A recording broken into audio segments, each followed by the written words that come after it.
¿Qué tal? ¿Cómo están? Buenos días, buenas tardes, buenas noches, como siempre, porque nos ven de todas partes. Pilar, Pablo, Hola. muchas gracias. Hola, Pablo, Muy muchas buenas gracias tardes. de nuevo con nosotros. ¿Qué cuentan? ¿Cómo les ha ido? Especialmente a ti, Pablo, que conversamos por WhatsApp, pero ¿cómo te ha ido? ¿Cómo ha estado todo? Por mi parte, bien, todo, gracias a Dios, saliendo de algunos pequeños problemas de salud, pero ya todo bien, gracias al cielo. Ya, Tomando palco para ver este gran circo en el que se está convirtiendo en el país, pero bien, todo bien. está complicado Chile, está tremendamente complicado, muy, muy complicado. ¿Y la Pilar, qué cuenta? Que no la tuvimos la semana pasada. Está todo muy peliagudo. La verdad que los ánimos están súper exacerbados. Es impactante el nivel de violencia entre las derechas. ¿Sabes qué? Es doloroso. ¿Sabes qué? Ver a la gente que siempre han habido muchas derechas, si uno quiere, desde la UDI o Evópolis hasta republicanos. Pero hoy día dentro de republicanos hay mucho conflicto. Dentro de esa, no sé si republicanos, no me refiero a que sean necesariamente militantes, pero a esa derecha que nosotros hemos venido diciendo hace un tiempo que la derecha de verdad está súper dividida, hiriéndose mucho. Y eso no es bueno, porque el 18 de diciembre se supone que vamos a querer estar todos trabajando con un Chile juntos y va a ser difícil, va a ser súper difícil, van a quedar muchos heridos en el camino. Está complicada la cosa. Muchos heridos y muchas enemistades. A eso me refiero, muchos heridos innecesarios. Creo que se han traspasado ciertas barreras que son inaceptables. Entonces, lo veo difícil y no sería, a ver, siempre es malo, pero es más malo aún cuando a partir de diciembre vamos a tener votaciones tan cercanas en que nos vamos a necesitar todos de nuevo. Es difícil. ¿Qué análisis le haces tú a este comentario de Pilar? Que yo concuerdo 100% con ella. Sí, yo también observo lo mismo y la verdad es que tiendo a ver el fenómeno particular de lo que ocurre dentro de la o las derechas hoy día a raíz de la coyuntura electoral, pero siempre enfocándolo desde un marco un poco más grande, porque de alguna forma lo que ocurre dentro de este grupo particular de ciudadanos y de votantes, ¿no? Refleja o hace resonancia de un fenómeno más macro en la sociedad contemporánea, particularmente en la sociedad occidental, que es la tribalización, ¿no? Esta idea de que en el fondo la convivencia, ¿no? El pacto cívico no tiene más sentido porque en el fondo nosotros seríamos parte de ciertas tribus urbanas, de ciertos pequeños grupúsculos colectivos, y esa fragmentación del tribalismo es un tribalismo digital al final, porque está eso muy alimentado por las redes sociales, por la manera en que los códigos de programación y los algoritmos tienden a crear esto que se llama la burbuja digital, ¿no? Donde el algoritmo retroalimenta el mismo tipo de contenido que tú usualmente consumes, a lo que tú le das like o seguimiento. Entonces te tiende a tirar más y más y más de lo mismo. Entonces la gente ante esa ilusión, ¿no? de una percepción falsificada que crean las redes sociales y los medios digitales, se tiende a enfrascar dentro de pequeños grupos de carácter muy sectario, y ese algoritmo entonces lo que hace al retroalimentarte con otra gente que piensa igual que tú, que ve las mismas cosas que tú, es que te va radicalizando, ¿no? Va exacerbando tu perspectiva, que no se encuentra con la realidad, digamos, del ágora pública, en donde normalmente, si no hubiese este fenómeno de las redes sociales, estaríamos obligados a interactuar entre nosotros con gente muy distinta, ¿no? Con puntos de vista muy diversos. Y eso ayuda un montón al intelecto, digamos, porque te obliga a matizar tus puntos de vista, te obliga a flexibilizar, a dialogar con otros que tienen otras perspectivas muy distintas o quizás complementarias, no necesariamente antagónicas, pero que te pueden enriquecer el punto de vista, ¿no? Te pueden ampliar un poco, ayudarte a correr los márgenes, los límites. Y eso no pasa con las redes sociales. Ocurre lo contrario, las redes sociales tienden a establecer mayor rigidez, una impermeabilidad de la membrana plasmática, ¿no? Que ya no permite la penetración de ideas distintas, Y por lo tanto, ese fenómeno, con otros que comentaré más adelante, ¿no?, que tienen que ver con el coeficiente intelectual y la reducción de la inteligencia de la población general hoy día, que está esto medido, no es una opinión, es un hecho, ¿no?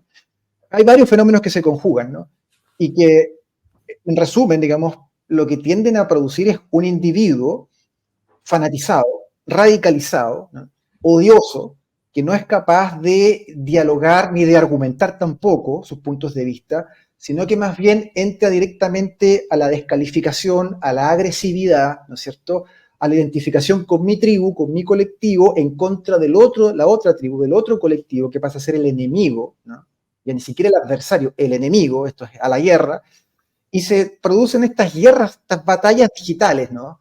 Porque todo esto que estamos comentando sobre la odiosidad dentro de los grupitos de derecha, cómo se ha ido fragmentando, es fundamentalmente un fenómeno de redes. Hay que decirlo, digamos, es un fenómeno de redes sociales, es un fenómeno de WhatsApp, ¿no? Es un fenómeno digamos, de Facebook, TikTok, Instagram, y sobre todo de Twitter, especial, o X, como se llama ahora, ¿no? Es donde más se ve. Porque cuando esas mismas personas que se han tirado basura, veneno a través de las redes, se encuentran en persona, uno observa que automáticamente meten la colita entre las piernas, bajan las hojitas, ¿no es cierto?, como que se agachan un poquito, se saludan, se mueven la cola, y de repente hay civismo de nuevo. De repente la gente como que no tiene esa agresividad cuando están cara a cara, pero cuando están detrás de una pantalla digital, el celular, la tablet o lo que tengan, la gente es un monstruo, ¿no? Un monstruo porque sabe que todo lo que está comentando allí, todo lo que está lanzándole al otro encima, no tiene consecuencias. Pero cuando tienes al otro al frente, sí hay consecuencias. Entonces, yo observo que mucho de esto está mediado por los algoritmos, por la programación de las redes sociales que exacerban el fanatismo y la cerrazón de la gente que está en un círculo vicioso de ira incontenible, y entonces se está reduciendo claramente nuestro control volitivo y consciente sobre las pulsiones fundamentales, digamos, los instintos más primitivos del ser humano, uno de los cuales es, por cierto, la agresividad y el otro el sexo, ¿no? Ahora, ¿tú crees que eso pueda resultar? Porque yo no lo veo acá, fíjate, en Estados Unidos en las redes sociales, pero ¿tú crees que puede resultar porque el chileno en sí tiene esa tendencia a hacer bullying, que era algo tan normal en el colegio cuando yo era cabro? ¿Tú crees que sea eso que lo ayuda a hacer más bullying de lo que normalmente hacen? Es posible, porque el chileno, digamos, en términos de su personalidad modal, digamos, como la personalidad promedio, ¿no?, tiende a ser burlesco. ¿Ya? Es muy burlesco. Entonces, el tipo de humor, por ejemplo, que gusta en Chile tiene mucho de burla también, ¿no? Ya. Y eso podría estar incidiendo. No creo que sea el factor más preponderante, pero sí creo que incide, ¿no? De todas maneras, en Estados Unidos, o en Europa, pero hablemos de Estados Unidos, el fenómeno este de la agresividad en redes, de todas maneras, ha tenido puntos, digamos. Oh, sí, de todas maneras. Con los liberals que llaman allá, ¿no?, con el Black Lives Matter, todo ese asunto, o sea, que ha sido brutal el nivel de violencia. Eso, fíjate que, ya que bueno que tocaste ese tema, yo creo que la Pilar tendría un buen punto ahí. Black Lives Matter y todos esos movimientos que ocurrieron acá, yo creo que tienen el mismo origen que tienen en Chile. Y ese origen, o denominador común, son los políticos. Sin duda. Ellos exacerban eso. ¿Qué pensáis tú, Billy? Yo creo que los políticos utilizan cualquier cosa para mantenerse vigentes. Es lo que les da de comer finalmente, es lo que los mantiene, porque si solamente vivieran por lo que hacen en el Congreso, nadie los conocería. Nadie se mete al canal de diputados o a la Cámara del Senado a ver lo que hacen sus respectivos diputados. Ni siquiera la gente sabe cómo votan. Entonces, es una forma de mantenerlo, de agarrar distintas banderas y los mantienen más vigentes. Pero esta odiosidad que ha habido, este revanchismo que está habiendo, yo creo que hoy día, y eso es lo más doloroso, no solamente está haciendo en las redes, que en las redes uno cuando no conoce a otra persona da un poco lo mismo, porque además muchas de esas personas ni siquiera están con sus nombres reales, son nombres ficticios que no tengo idea con quién estoy hablando, ni quién me está atacando, ni quién me está tratando de mentirosa, porque me tratan de mentirosa segundo por medio. Pero entre gente conocida, gente que a mí me llama y dice, no puedo creer que vayas a votar en contra. O sea, eso es traspasar más allá del algoritmo, o en una comida, como que no es que yo voy a votar en contra. Y te miran todos como diciendo, era una infiltrada. Entonces, está complicado porque además, a ver, yo soy una persona que publica mucho en sus redes, por lo tanto, todas mis amistades saben de dónde soy, políticamente me refiero, hace 4 años. Entonces, que hoy día me vengan a decir comunista o que voy a hacer funcionar a los comunistas y que yo no me, y que yo en el fondo, o sea, yo con el historial que tengo para atrás de las cosas que he hecho, me vengan a decir que soy funcional a un comunista, es como no entender nada, porque en el fondo es no conocerme y es negarme en el fondo. Y es súper duro que gente que te conoce te esté negando, porque hay mucha gente que está en la misma que yo, que en el fondo nos tratan como si fuéramos unos aparecidos y no puedo creer que pienses como piensas, en vez de decir, chuta, a ver, si la Pilar piensa esto, ¿por qué será que piensa esto? Que sería lo que yo pensaría ¿cómo se llama? Si fuera al revés. De hecho, una de las principales razones mías para ir por el en contra es el proceso mismo, el proceso en sí. Yo dije, yo no necesito esperar el texto para votar en contra, pero le voy a dar una oportunidad al texto, porque hay tantos amigos míos diciendo que hay que darle la oportunidad y que hay que votar a favor y que bla, bla, bla, ok. Y leí el texto, y el texto me parece peligroso, entonces ahora tengo más razones para votar en contra. Pero yo le di la opción a esas personas, de decir, ¿sabes qué? Voy a ver, ok, voy a ver si logran meter los 2/3, voy a ver si logran de verdad desmantelar el Estado social y democrático de derecho, voy a darle la oportunidad al texto. Pero al revés no lo han hecho. Entonces, ha sido muy duro. Yo creo que hay mucha gente pasándolo muy mal. Mucha gente que no se atreve a decir lo que va a votar. Pero no sé qué fenómeno hay detrás de hay mucho miedo, Paolo. Yo veo que finalmente toda esta violencia es producto del miedo, de esa campaña del terror, que van a venir los comunistas con la Asamblea Constituyente, y de nuevo vamos a hacer Venezuela, y no ven que el texto nos lleva a Venezuela, ¿no? O sea, si, de acuerdo a lo que ellos dicen, todos los caminos nos llevan a Venezuela, porque para mí el texto me lleva a Venezuela y para ellos el en contra nos lleva a Venezuela. Entonces, estamos sonados, estamos destinados a ser Venezuela. Y ese pavor que tiene una generación más bien de 40 para arriba, sí, es el que nos tiene quizás con esta como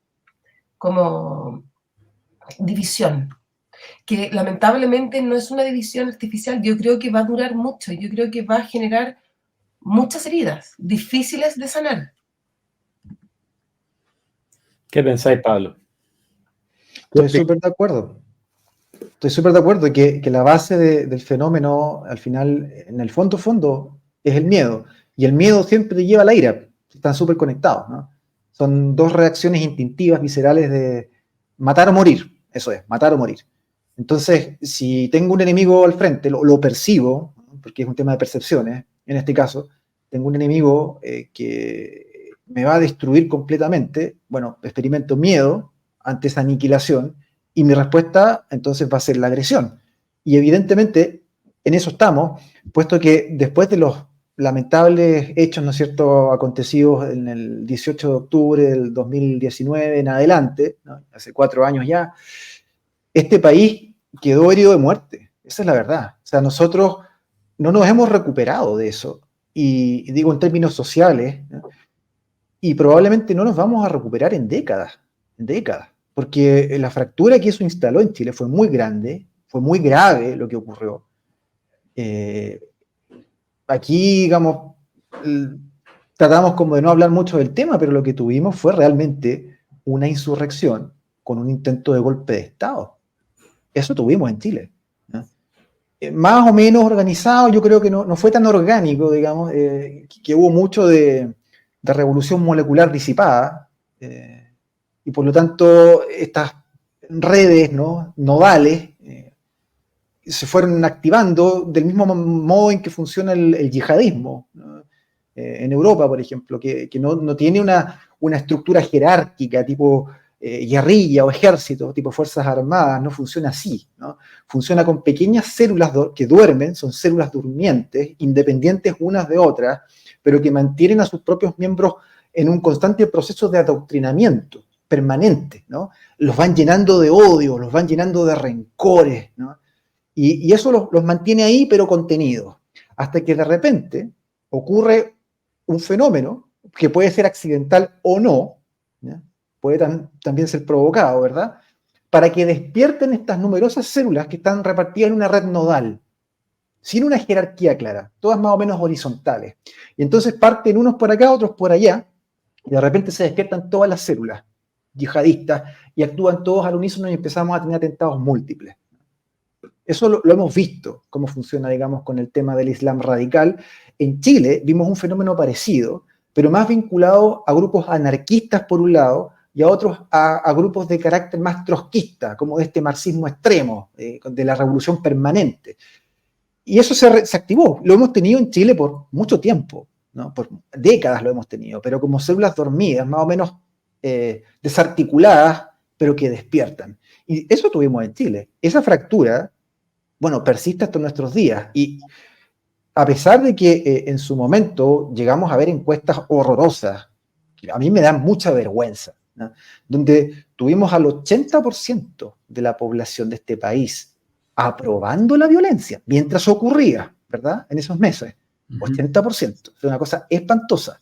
Esa misma gente que encontraba que había justas razones para destrozar el país e intentar derrocar al gobierno, y yo no soy, por cierto, el mejor amigo del señor Piñera, la verdad que me reservo mi opinión, la verdad, porque no es nada de buena, pero más allá de eso era el gobierno legítimo, y querer derribarlo, ¿no? Eso implica, bueno, un acto profundamente antidemocrático, es un golpe de Estado. La gente probaba eso en un 80%. Hoy día se desdicen, ¿no?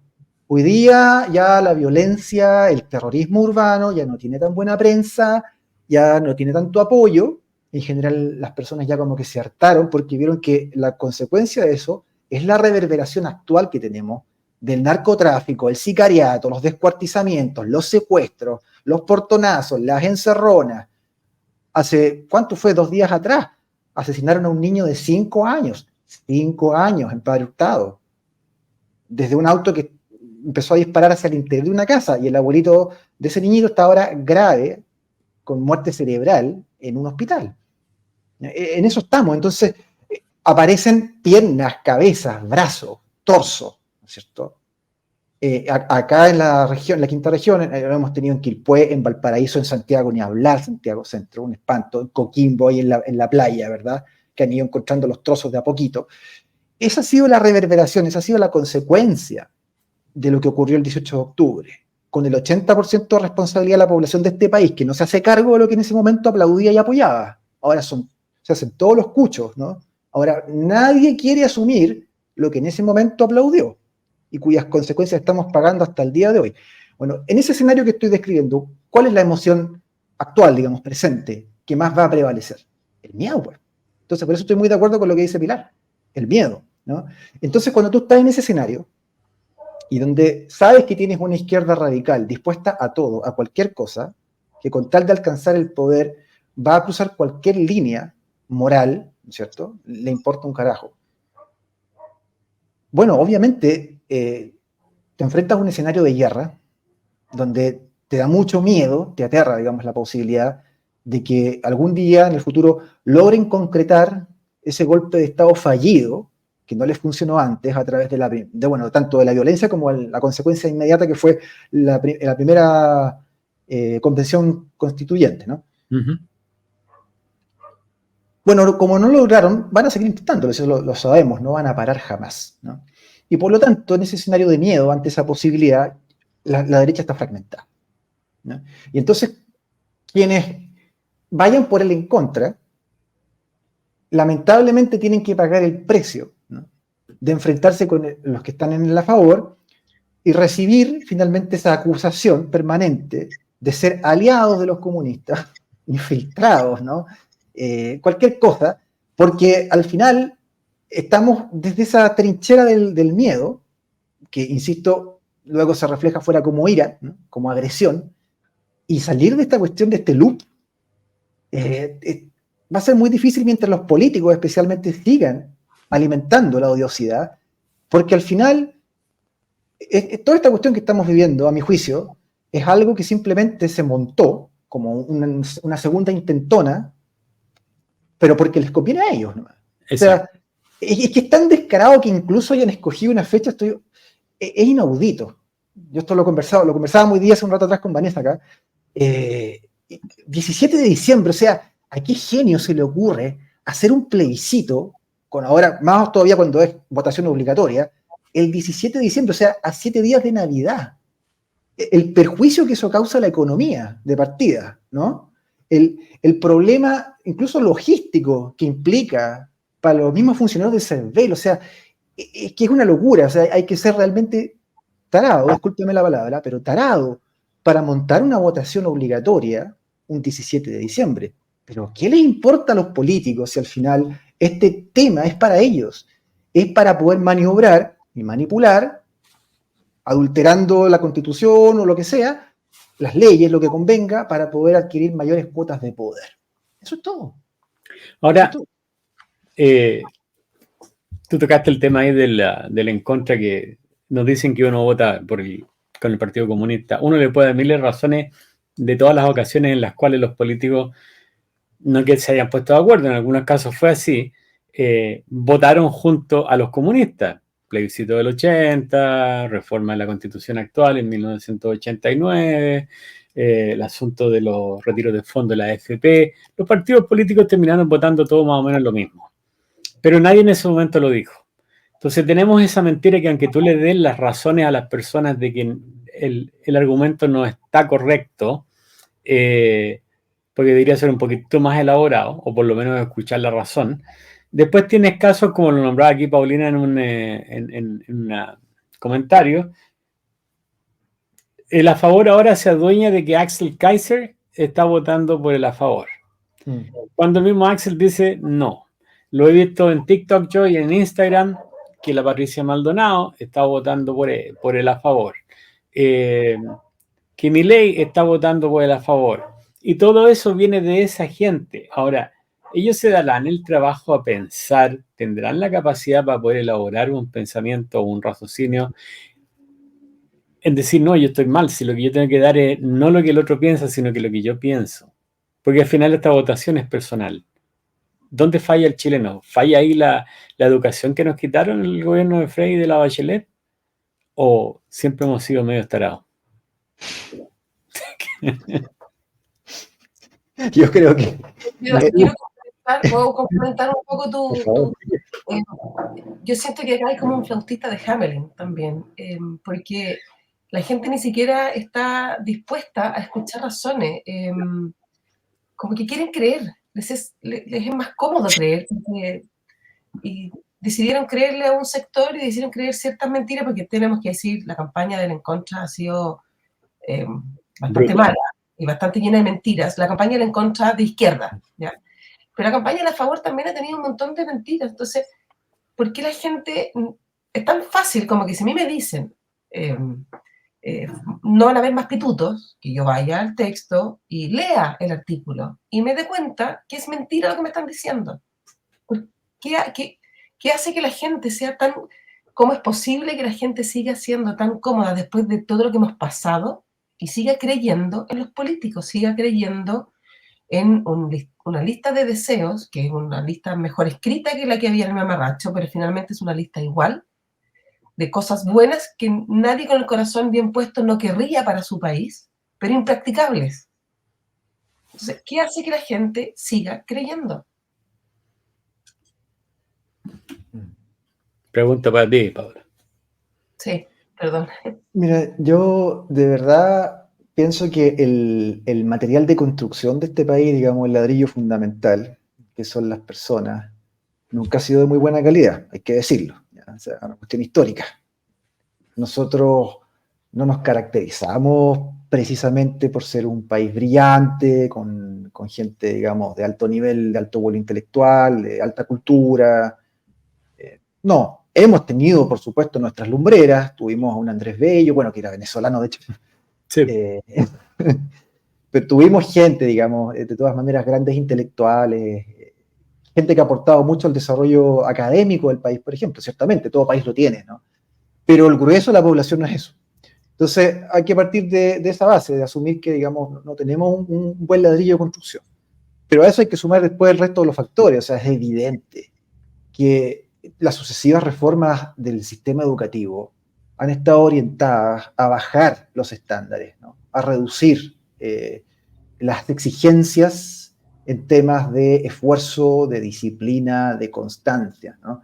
Hoy día tenemos un sistema educativo, gracias a esas benditas reformas, donde ningún chico reprueba, nadie repite de curso. Tú tienes que pasarlo nomás, porque es casi una violación a sus derechos humanos si tú lo repruebas porque tiene 2, 3, 4 promedios rojos, digamos, no, o sea, lo pasamos. Evidentemente eso tiene una consecuencia, y ya llevamos muchos años de esto, ¿no? Muchos años. Entonces, cuando tú tienes un material de trabajo de base no es muy bueno, pero además tiene un sistema educativo que ha sido, a mi juicio, estratégicamente deteriorado, ¿no? Reducido, es difícil que las personas puedan tener la capacidad de evaluación, de juicio crítico, ¿no? De pensamiento lógico racional, de habilidades cognitivas superiores, para poder tomar decisiones en base a un pensamiento propio, a un análisis individual, ¿no? Personal, aislado de las influencias de otros colectivos, de la propaganda, de la presión de los amigos, de la familia, de la televisión o de lo que venga.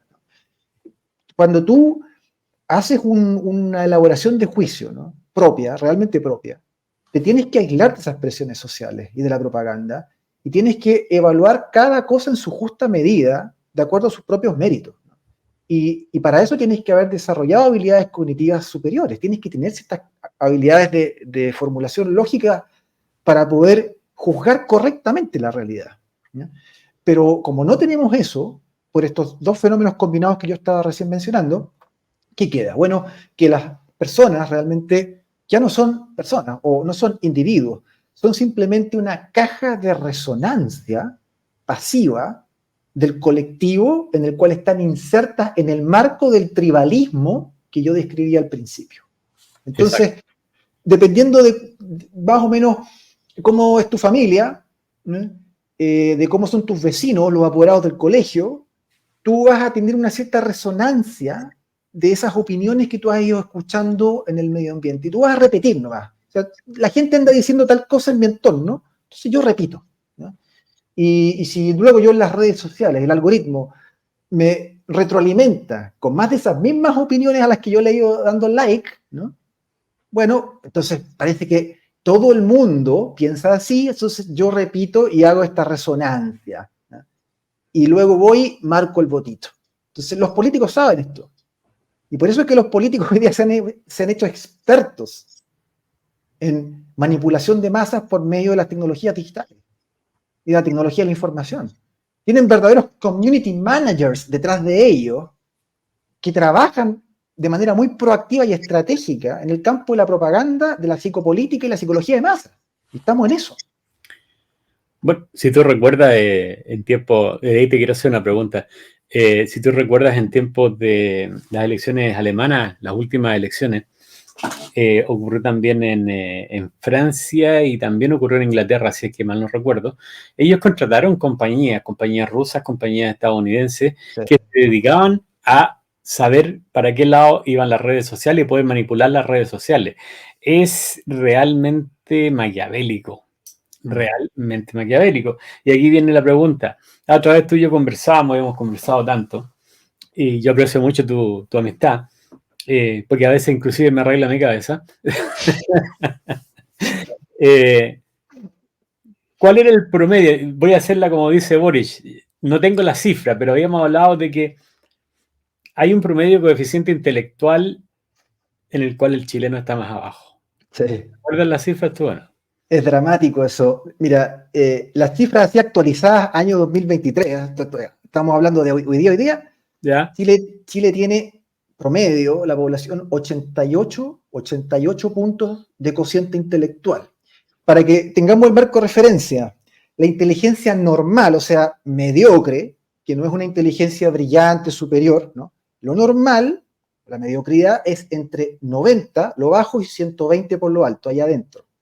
Wow. 90, 120 son lo normal.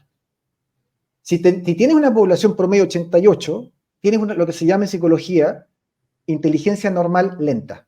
O sea, estás bajo la norma regular, sigue siendo normal, pero inteligencia normal lenta. Eso es el promedio, ¿cierto? Sí. El promedio. O sea, hay mucha gente en Chile que está bajo eso, ¿no? Mucha que está arriba. Y otra que está arriba, claro. Pero no tan arriba, porque si tienes el promedio bajo 90, o sea, ¿entiendes? Sí. O sea, la distribución de la población tiende a estar en la campana de Gauss concentrada hacia el límite inferior de la normalidad y un poquito más abajo, ¿no? 88 puntos es bastante poco. Si lo comparas, por ejemplo, por poner números de referencia, los japoneses tienen 106 de promedio, hoy día, 106. Los chinos tienen 104. ¿Ya? Oh, wow. 106, 104. ¿Cómo estamos respecto a Sudamérica, al resto de Sudamérica? Voy para allá. Por poner en América primero, tendríamos Canadá, que tiene 99 puntos de SAICA, los canadienses, y los norteamericanos en este momento 97. ¿Ya? Pero si empezamos de México hacia abajo, ya nos vamos a encontrar con una realidad un poquito más complicada, porque nosotros, comparativamente con el entorno latinoamericano, estamos mal, pero no estamos tan mal porque hay otros que están peores. Por ejemplo, en Venezuela o en Colombia tienen 82. ¿Ya? Pero fluctúa ahí, en los 80 y tanto la mayoría. ¿Ya? Nos ganan muy poquito. No, ahí ya, no, eso se escapa. Estamos ahí hablando de coeficientes que están cerca del 80, 79, 80. Te fuiste a los túneles de jamás. Bueno, sí. Pablo, y hace 10 años atrás, o 5, porque no sé cuál es el parámetro, un rango importante para... ¿Cómo era? Ahí hay otro dato que ese también que estás mencionando tú, el comparativo histórico, ¿no? Porque, de hecho, bueno, ustedes saben que hace poquito se mostró que la prueba PISA, ¿no? Del 2023 actual, que se le toma a los escolares, ¿no es cierto? Y con la que se comparan los países OCDE, nuevamente va para abajo, seguimos bajando en la curva y tenemos un nivel de estancamiento bastante peligroso, ¿no?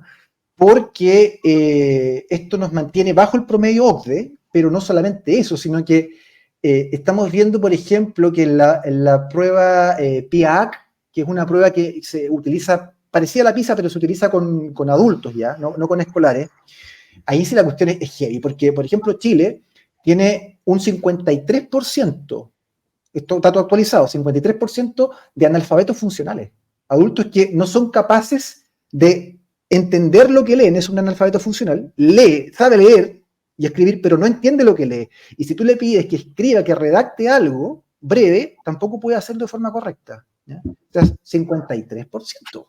Y cuando te vayas a meter en la misma prueba PIAAC, a revisar la cifra de gente que tiene disfunciones, digamos, a nivel de bajo rendimiento en funciones de razonamiento matemático, te encontré con un 62%. 62% de adultos que no son capaces de realizar operaciones matemáticas correctamente, operaciones simples, digamos, no estamos hablando de grandes ecuaciones de segundo grado ni nada de eso, ¿no? Entonces, esta cuestión ha ido mostrando un histórico en donde ha ido descendiendo las habilidades cognitivas de la gente. Y nosotros podemos poner eso en relación con otros países porque no somos los únicos. A todo Occidente le está pasando hace harto rato, que hay una reducción del cociente intelectual de la población. Este fenómeno se ha observado desde 1975 a la fecha, porque antes, hay un psicólogo que de apellido Flynn, él es neozelandés, que fue el que le dio el nombre, digamos, por su estudio al famoso efecto Flynn. ¿Qué es el efecto Flynn? Es una medición que mostraba que desde principios del siglo XX, el coeficiente intelectual de la humanidad, país por país, había ido subiendo a razón más o menos de 3 puntos por década. 3 puntos por década. ¿Ya? Entonces, iba para arriba, iba para arriba, iba para arriba. Entonces, cada nueva generación era un poco más inteligente que la anterior. Y esto era un efecto virtuoso. Bueno, a partir del 75, se empieza a observar lo que llaman ahora el efecto Flynn inverso. O sea, ha ido bajando y bajando y bajando la inteligencia de la gente, y ese fenómeno se ha ido acelerando en los últimos años, con la gente más o menos que muy joven, que tiene hoy día entre 18 y 22 años, es donde se observa la reducción más grave. De hecho, estamos hablando, por ejemplo, de que este efecto inverso ha reducido más o menos a la gente en 7 puntos de coeficiente intelectual por generación, desde el 75 a la fecha. 7 puntos por generación. O sea, es una caída en picada. Ese es el histórico. Y cuando uno mira eso en Chile, lo comparas con las pruebas PISA, con las pruebas PIAAC, y total, o sea, corroboradísimo de que tenemos en Chile instalado hace un buen rato un fenómeno efecto Flynn inverso, ¿no? O sea, la gente está perdiendo capacidades, tanto lingüísticas, lógico-matemáticas, inteligencia en general, y a eso sumémosle además, en el caso de la juventud, que es la que está más afectada por esto, que Chile tiene la tasa de consumo de drogas más alta en la juventud en toda América Latina, la más alta. Al punto, para que se hagan una idea, obviamente la droga más consumida es la marihuana, de lejos. Bueno, Chile, en la población juvenil y adolescente, tiene un consumo del 30% de marihuana. ¿Ya? 30%. Eso quiere decir que en el fondo casi un tercio de la gente joven que uno conoce ha consumido habitualmente marihuana. Si vamos al segundo país que viene por detrás es Uruguay. Y Uruguay tiene el 15%. O sea, nosotros el doble de consumo de marihuana que el segundo en la lista. Y si vamos al tercero de Argentina, 10%, tenemos el triple que el tercero en la lista. O sea, nos disparamos en todos los indicadores. Y obviamente, cuando tú tienes unos niños, adolescentes, jóvenes en proceso de desarrollo cognitivo, que todavía no han completado la maduración del cerebro, consumiendo drogas, y le sumas lo otro del efecto Flynn inverso, el panorama es desastroso. O sea, piensen ustedes, y todos los que nos están escuchando hoy día, ¿no? Los que ya tenemos un poquito más de años, ustedes tienen más que yo, pero yo igual ya estoy pasado y todos los 40, lo que va a ocurrir es terrible, porque esos jóvenes con ese nivel de deterioro cognitivo, y que se está acelerando, van a ser nuestros médicos, van a ser nuestros enfermeros, enfermeras, nuestros kinesiólogos, nuestros cuidadores de adultos mayores. Yeah. O sea, vamos a estar en manos realmente de una generación digna de esta película Idiocracy, ¿no? Idiocracia, no sé si la vieron, los que no la hayan visto, véanla, es una mala película, una comedia de humor negro, pero que realmente muestra un poco el futuro, en un tono humorístico, pero vamos para allá. Entonces, la situación del declive de la inteligencia, especialmente en Occidente, es grave. Eso no está pasando en Asia, no está pasando en China, no está pasando en Corea, no está pasando en Japón, no está pasando en Singapur. Eso es lo que te iba a decir. En Europa sí, en Europa también está pasando en Occidente, básicamente todo el continente americano y todo el continente europeo. Pablo, y si es tan notorio que es a partir del año 75, ¿qué pasó? No pasó todo solamente debido a las drogas.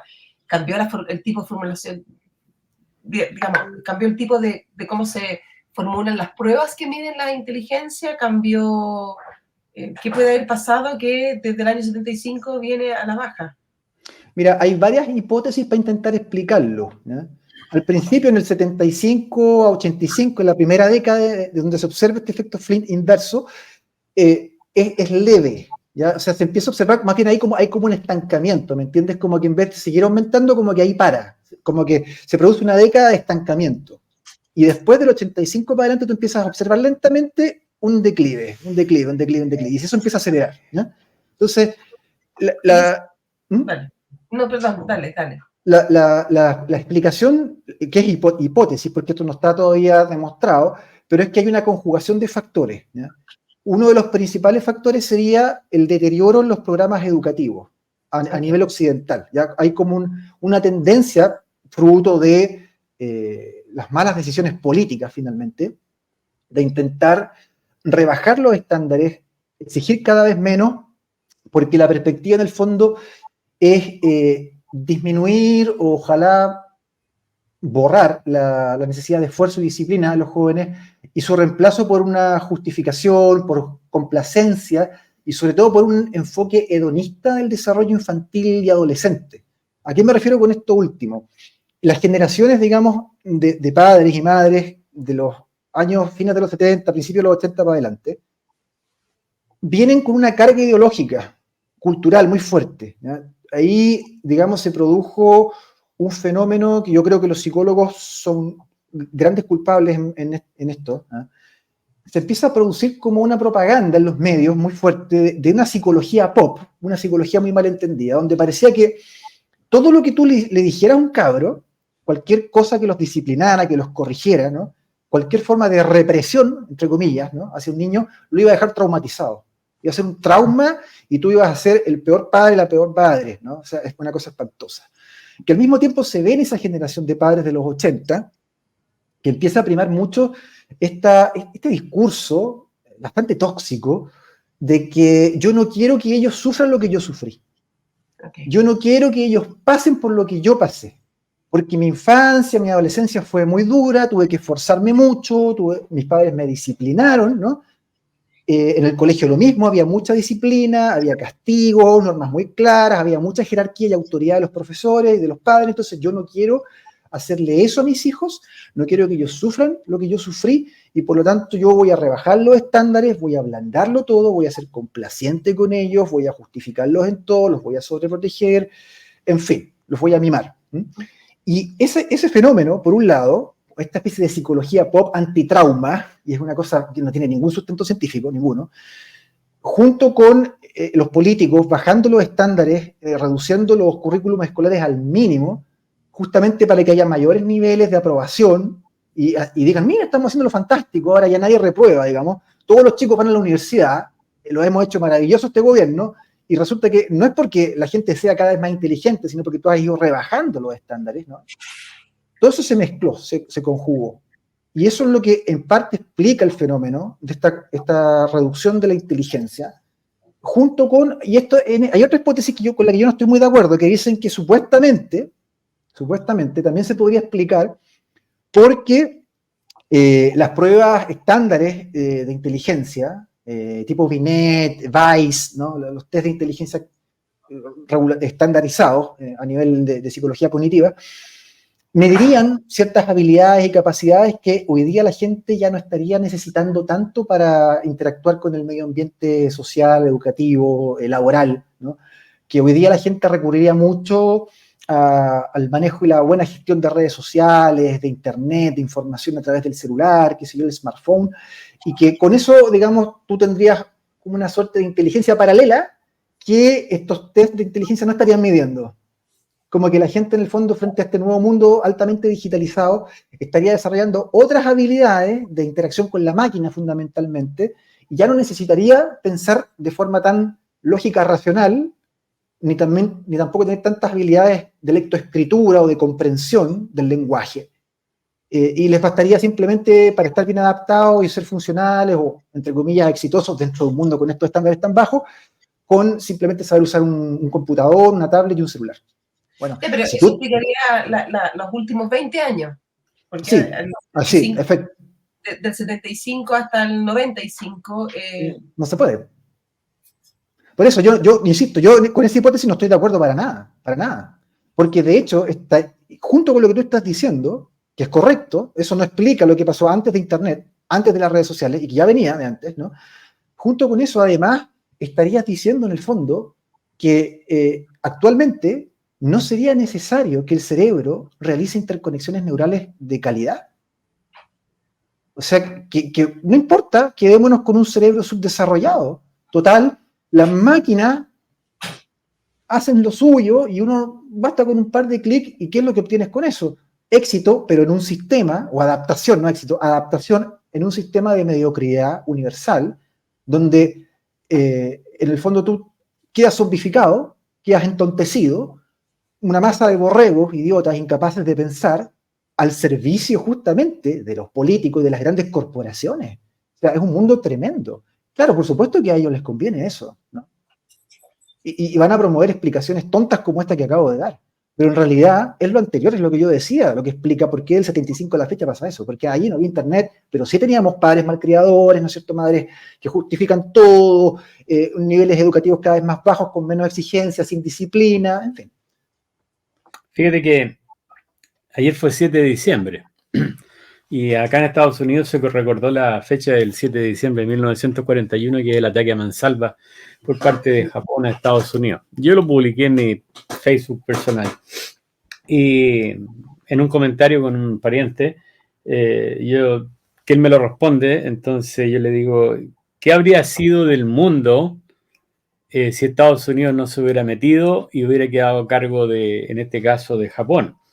yo creo que Japón se vio beneficiado con todo este progreso o de la intervención, de manera, se han desarrollado mucho más que lo que nos desarrollamos aquí en Estados Unidos y se ha desarrollado mucho más que lo que se han desarrollado en Latinoamérica. Lo mismo pasa con China. ¿Tú crees que a Chile le falta una experiencia tan fuerte como la que vivieron los japoneses y los chinos de pasar tanto hambre por tantas centurias? Sí, puede ser. O sea, evidentemente del sufrimiento y de las grandes crisis pueden pasar dos cosas. Una, o desapareces y te extingues, ¿verdad? Que eso también existe. Uh-huh. O eres reabsorbido por el conquistador, al final que te somete y te aniquila. O dos, si eres resiliente, te sobrepones a la adversidad, luchas con todas tus garras y sales fortalecido. Y te reconstruyes, más fuerte que antes. Pueden pasar cualquiera de las dos cosas. Habría que preguntarse si Chile, a nivel de calidad humana y de entereza moral, tiene lo que tuvieron los japoneses después de Hiroshima y Nagasaki, Uh-huh. o no. Y la verdad de las cosas, yo no lo veo con mucho optimismo. Yo tampoco. Pero lo raro que tú dices que, no es que sea raro lo que tú dices, sino que esto es un fenómeno de Occidente que viene más o menos desde el año 75. Yo creo que Chile debe ser súper diferente a lo que se vivió en Holanda y en cualquier país de Europa. Sin embargo, se vive el mismo fenómeno. Entonces, ¿qué pasa entonces en la cultura occidental? Nosotros somos más consumistas, somos más hedonistas. ¿Cuál es el problema? Porque no es un tema de... En Sudamérica somos menos inteligentes, para no decir que somos más tontos, pero es un fenómeno que viene ocurriendo, el promedio es más bajo en nuestro que en Europa, pero en Europa también viene bajando. Entonces, ¿qué hace que en Occidente esté bajando? ¿Qué factor común hay en Occidente que en Europa, que tiene 2000 años más que nosotros, esté pasando lo mismo que en Sudamérica? A otra escala, pero básicamente lo mismo. ¿Qué cambió? Sí. ¿Cambió algo en la sociedad? ¿Cambió algo en...? Yo creo que para poder entender eso que tú preguntas, claro, ahí está el meollo del asunto, ¿no? Hay que compararse con el otro lado del mundo donde esto no está pasando. ¿Y cuál es la diferencia entre una mitad y la otra? Y ahí podemos entender, bueno, qué nos está pasando a nosotros, por qué se produce esto, incluso en Europa, ¿no? Cuando tú miras a los asiáticos... Perdón, los asiáticos también te refieres a todos los países chiquitos, ¿no? Porque nombraste los 3 grandes de Asia, pero hay más. En todo, sí. en todo Oriente van subiendo allá. No, porque por ejemplo, la India es un caso, también es Asia, ¿verdad? Pero la India es otro mundo, aparte, ¿no? Y de hecho, el coeficiente intelectual promedio en la India, si mal no recuerdo, son 78 puntos. O sea, súper bajo, ¿entiendes? Y ahí ya no hay nada que hacer. No, 78 la India, 104 China. O sea, la diferencia es abismal. Entonces, me refiero por los asiáticos fundamentalmente a los chinos, los japoneses, los surcoreanos, los singapurenses. Okay. Y en parte los vietnamitas, que también Vietnam va para arriba y va fuerte. ¿No? Ellos, yo diría esos 5 países, ¿no? Como el extremo más oriental, el extremo oriente sería. Y cuando comparamos con esos países y vemos qué estamos haciendo nosotros y qué están haciendo ellos, notamos de inmediato una gran diferencia. O sea, de partida, la cultura del extremo asiático se basa en dos conceptos fundamentales. Esto yo lo he conversado con amigos míos orientales, fundamentalmente con amigos de China y de Singapur. Yo estoy súper bien empapado, digamos, de la cultura asiática, la conozco bien de cerca, porque me interesa mucho. Bueno, un factor, primero que nada, es la idea del sacrificio. Para los asiáticos, el concepto del sacrificio es una cosa de honor, de honra personal y familiar. No solo personal, familiar, ¿no? O sea, en el fondo para ellos, que un miembro de tu familia, generalmente el padre, alguien que digamos, líder, muestre una alta dosis de sacrificio personal, ¿no? Es un factor honorífico en la comunidad. Eso es lo primero. Y lo segundo es esto otro que acabo de nombrar, lo comunitario, ¿no? Para los asiáticos es mucho más importante el colectivo que el individuo, la comunidad que el sujeto. Yo me acuerdo, yo tuve bueno, tengo todavía unos amigos de Singapur, pero en ese momento yo estaba, ahora ya no están acá, están en Singapur, pero en ese momento estaban en Chile, estaban acá en Viña del Mar, eran 3. Y yo les pregunté qué es lo que más les había llamado la atención de los chilenos, ¿ya? Cuando habían llegado recién para acá. Y la respuesta me sorprendió. Me dijeron, bueno, en realidad nos llama mucho la atención algo que vimos acá en Chile, pero que también lo hemos visto en otras partes, en otros países de Occidente, que es más o menos lo mismo acá, dijeron. Y es que en Chile y en Occidente, una persona está dispuesta a sacrificar, a matar, sacrificar a todo su país con tal de salvar a su familia, a él mismo y a su familia. En cambio, allá en Oriente, una persona está dispuesta a sacrificarse él mismo, a morir él y a dejar morir a toda su familia con tal de que se salve el país. Esa mentalidad tan distinta, donde el colectivo, la comunidad es más importante que el individuo, ¿no?, junto con la noción de sacrificio por esa comunidad, ya te orienta, te da una orientación normativa en la vida completamente distinta, ¿no? Y entonces los asiáticos tienen esta narrativa cultural donde lo que interesa es el bien de tu nación, el sacrificarte, esforzarte, disciplinarte y corregirte a ti y a tu familia directa por el bien del país, por el bien de la sociedad. Y eso a ti te reporta un gran reconocimiento social en esas culturas, porque eres un ciudadano honorífico, ¿no? Son sociedades del honor al final, ¿no?, donde es muy importante el buen nombre, el prestigio, digamos, tu reputación pública.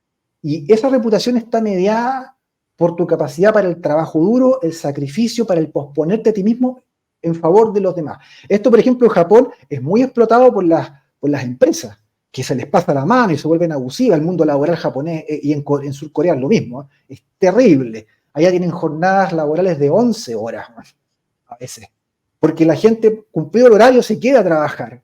Sigue trabajando ahí porque el jefe no se va. El jefe sigue trabajando. Y ellos no se pueden ir porque el jefe no se ha ido. Y siguen trabajando porque es una cuestión honorífica. O sea, yo me puedo ir porque legalmente tengo derecho a irme a mi casa, ya llegó la hora. Pero no me voy porque no quiero que los demás piensen que soy más flojo que ellos. Entonces me quedo y sigo trabajando duro. Entonces tienen esa cosa del honor, se fijan, de un poquito del qué dirán si ustedes lo ponen por el lado negativo.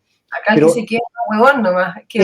Exactamente, tú lo has dicho. En Latinoamérica, el que se queda un minuto más es que es huevón, es que es un pelotudo.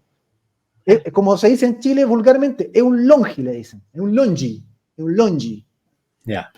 Oye, lo conversábamos anoche cuando estuvimos en el teléfono un rato, y yo te hacía ver a ti lo que pasaba con las redes sociales y la gente que va por una opción donde no hay argumentos, y yo te decía que lo único que buscan es cuidar su metro cuadrado. El asunto es terminar con esto rápido y cuidar su metro cuadrado, no me toquen la casa, no me toquen esto, no me vaya a pasar esto, y ya con esto estamos listos. De aquí para adelante, como dicen en Chile los camioneros, en el camino vamos apretando la carga.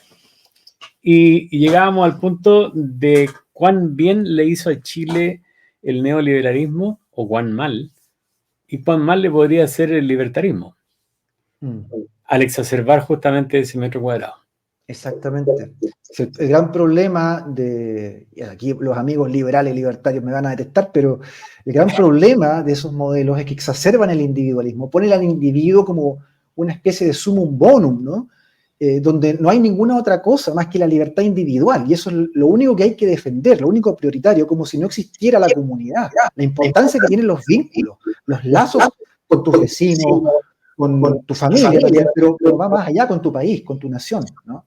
El concepto de nación como una suerte de comunidad espiritual, como una suerte de alma colectiva, compartida, con una identidad, con una historia en común, con unos valores, ¿no?, con un territorio también. Todo eso, digamos, en el liberalismo y en su versión más extrema, que es el libertarismo, queda disuelto, las identidades nacionales. O sea, en el fondo, las ideas de liberalismo libertario son las mejores amigas de esta oleada transnacional, de esta oleada globalista que quiere erradicar la identidad colectiva de las naciones, ¿no? Para poder imponer un modelo de consumo uniforme. Porque cuando tú quieres vender un producto o un servicio a lo grande, lo que tú necesitas hacer es estandarizarlo, ¿no? Cosa que puede ser consumido de la misma manera, tanto en China como en Estados Unidos, tanto en Hungría como en Chile. Entonces, tú tienes que generar productos y servicios que sean estén lo más libres posible de cuestiones identitarias, de naciones, de identidades particulares. Tiene que ser algo global, ¿no? Y entonces tú generas una cultura uniforme, ¿no? Totalmente homogénea, que sirva en todas partes, en todos los continentes, para poder vender, para poder, en el fondo, llegar a acceder a eso, cruzar las barreras del lenguaje, la cultura, de la raza, de la religión, y entrar ahí, ¿no? Y eso es lo que ha generado esta cultura global, ¿no? Que viene de la globalización, primero. Muchos dicen, sí, es que globalización no es lo mismo que globalismo. No, no son lo mismo, pero el globalismo es dependiente de la globalización. No puede haber globalismo si antes no tienes globalización. Y la globalización es una cuestión de libre mercado, ¿no es cierto? Universal, perfecto. Nadie está en contra del libre comercio, no. Pero tiene que tener ciertos márgenes para que se pueda respetar la identidad nacional, para que se puedan respetar los valores de cada pueblo, ¿no? Y no lleguen estas grandes corporaciones, ¿no? A nivel global, junto con los organismos como las Naciones Unidas o el Foro Económico Mundial, ¿verdad? Con sus planes para disolver las identidades nacionales, aniquilar tus raíces, tu historia, tu gente, tus lazos con la comunidad y convertirte en lo que ellos llaman, de manera muy hipócrita, ¿no? Como un eufemismo, ciudadano del mundo. Ciudadano del mundo, ¿no? Pero en realidad no eres ciudadano de ningún mundo, porque tú eres ciudadano de un estado o de una ciudad, si tú quieres, pero del mundo, ¿qué? ¿Ciudadano de qué voy a ser? ¿El pasaporte me lo da quién? ¿Meta?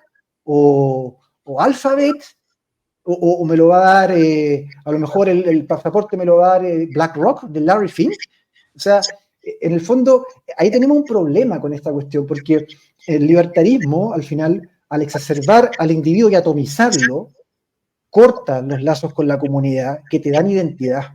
Y las personas, esto lo sabe cualquier psicólogo, formamos nuestra identidad, nuestra personalidad, ¿no? En base a relaciones significativas con otros. Ningún niño se hace solo. Todo niño se desarrolla como una persona, como un adulto sano, con una identidad propia, ¿no? A partir de los vínculos afectivos que establece con sus cuidadores primarios en la infancia, ¿no? Es que ese otro, esa madre, ese padre, sus hermanos, más adelante los compañeros del colegio, los profesores, esos otros te reflejan a ti y te permiten constituir una identidad en base a lazos, ¿sí? A vínculos con una comunidad de significados compartidos, ¿no? Y cuando tú estás atomizado, como un individuo aislado, porque lo único que importa es tu libertad individual, ¿no? Con independencia de las consecuencias que tú decisiones tienes sobre el colectivo, bueno, estás en un problema, porque estás barriendo las identidades, que, insisto, serán muy individuales, pero surgen de la relación con una comunidad que te rodea. Y al cortar esos lazos, el individuo queda aislado, queda solo, y es fácil de manipular. Es un individuo que está, en el fondo, no tiene nada que defender. No tiene valores propios, no tiene una identidad, no tiene unas raíces, no tiene vínculos, no tiene una historia, no tiene nada que defender. Y por lo tanto no va a haber nada por lo que se revele ante el poder omnímodo de las corporaciones transnacionales y de estas grandes instituciones como la ONU, como el Foro de Davos, ¿no es cierto?, que hacen de la suya a diestra y siniestra sin que tengan ningún atajo. Ese atajo son las identidades de las comunidades y los lazos, ¿no?, que tienen las naciones. Si tú disuelves eso, ¿qué estás defendiendo al final? Es bien curioso que yo veo muchos amigos libertarios de repente que están contra el globalismo, pero no ven los vínculos entre una cosa y la otra. Fíjate que lo que tú estás mencionando es bien interesante. El otro día te contaba yo el caso de BlackRock. Para la gente que no lo entienden, es el cuarto poder aquí en Estados Unidos, que tiene que ver con dinero solamente, que no es parte del Estado o del gobierno federal, sino que es una compañía privada que es la que maneja todo esto del woke, del LGTB, de las platas que se entregan, y ahora está metido con el cambio del tiempo, para que no me pille el algoritmo. ellos van a intervenir en Sudamérica y en África ahora con, te voy a dar una cifra, 3, 4 trillones de dólares para empezar a cambiar el pensamiento de la gente hacia el cambio climático. De que el cambio climático existe, que que lo otro. Y eso no tiene nada que ver más que con justamente lo que tú estás nombrando, o sea, hacer creer a la gente algo que después ellos pueden vender el producto. Y están metidos los gobiernos, porque detrás de BlackRock están los gobiernos. No sé si esto llega a Chile, la verdad. La verdad que no lo sé. O no es de manejo muy popular la información esa. A ver, pero... Sí, o sea, pero aquí hay que pensar una cosa así, a raíz de eso de la propaganda climática, Ya. hay que leerse el artículo 212 y todo el capítulo al respecto, pero particularmente el artículo 212 del proyecto constitucional, donde el Estado de Chile se compromete a tomar todas las medidas de mitigación y adaptación frente al cambio climático. Cuando tomas ese artículo y después lo pones a jugar con el artículo 23, el que dispone de la supresión, ¿no? Suspensión y limitación y restricción de nuestros derechos fundamentales, dice, por el solo ejercicio de la ley, o sea, por una votación de 50-1 de los presentes en sala en el Congreso. La suspensión de mis derechos fundamentales. Eso es lo que yo le he dicho a mucha gente, que es el capítulo que, ojo, que inicialmente era medio ambiente, republicano aparentemente fue el que puso, y digo aparentemente porque no he leído las actas del tema del cambio climático. Es por ahí por donde nos van a meter todas las restricciones, en pos de la defensa del cambio climático, porque además se comprometen a recibir ayuda internacional. Entonces, ese es un capítulo que yo no puedo creer que nadie lo comente, que nadie le dé la importancia que tiene, porque entra todo en el cambio climático. Si me pueden decir ahora, los que, no sé, las pesqueras, me pueden decir cuántos salmones puedo tener en las piscinas. Hoy día ya más o menos se controla, pero me lo pueden bajar, o me pueden decir cuántas vacas puedo tener, o cuántos pinos puedo plantar, o me van a empezar a cobrar, quizá no me van a pagar, no voy a pagar nunca más contribuciones, pero voy a pagar por el CO2 que entre mi familia y los que vivimos en mi casa emitimos. Entonces, es un capítulo, yo lo encuentro súper peligroso. Bueno, aquí en Iowa está construyendo el gobierno federal un pipeline, una tubería que va a pasar por todos los, digamos, cerca de todas las granjas para recolectar el metano. El carbono, claro. Es así ridículo. Yo vi una amiga que vive en Alemania, puso una foto del rocket de Elon Musk despegando. Y ahí el tremendo cohete y la nube así, dicen, ¿me están hueveando o qué? ¿Me están diciendo que las vacas son las que contaminan? No, es ridículo, es ridículo. Lo que genera el desecho de las vacas se puede transformar en energía, y hay un pueblo acá mismo en Chile o no sé dónde, que está iluminado por, o sea, es saber usar bien las cosas. Lo que pasa es que la gente compra, yo no sé si, pero eso te pregunto, ¿qué fenómeno pasó el año 75? Porque no quiero creer, para que no me digan conspiranoica, que esto viene un poco como de adrede, bajando el nivel de inteligencia de las personas, porque si yo soy presidente de un país, ministro de Educación de un país, y llego al ministerio ya me eligieron ministra de Educación, Pilar Ginesta, veo la cifra y digo, chuta, llevamos 30 años o 40 años bajando, hago algo al respecto. No sé, ¿cómo nadie ha hecho nada para empezar a invertir la curva? Eso es muy preocupante. Pero es que están los incentivos mal puestos, pues está todo al revés, pues, en política, digo.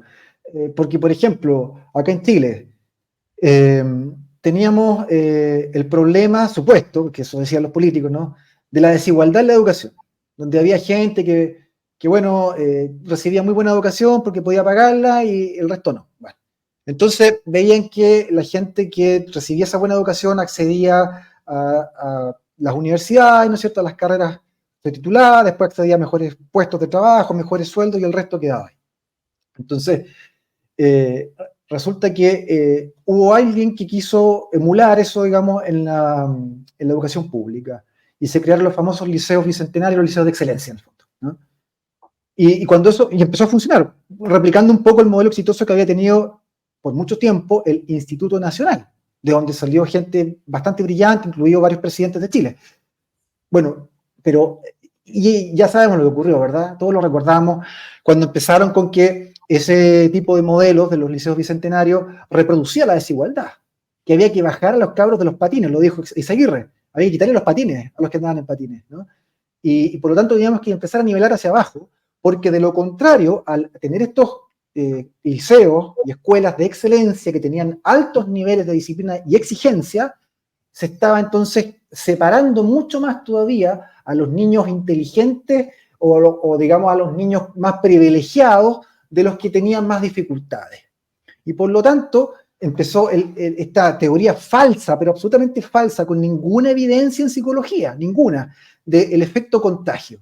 ¿Ya? ¿Qué es el efecto contagio? Es que supuestamente, si tú en vez de discriminar con pruebas de selección en los colegios, para que hubiese colegios para niños muy capaces y otros para no tanto, tú los mezclabas a todos dentro de los colegios, así todos, los más capaces con los menos capaces, supuestamente, los más inteligentes, los más esforzados, iban a contagiarle a los menos inteligentes, menos esforzados, eso mismo, y los iban a empujar hacia arriba.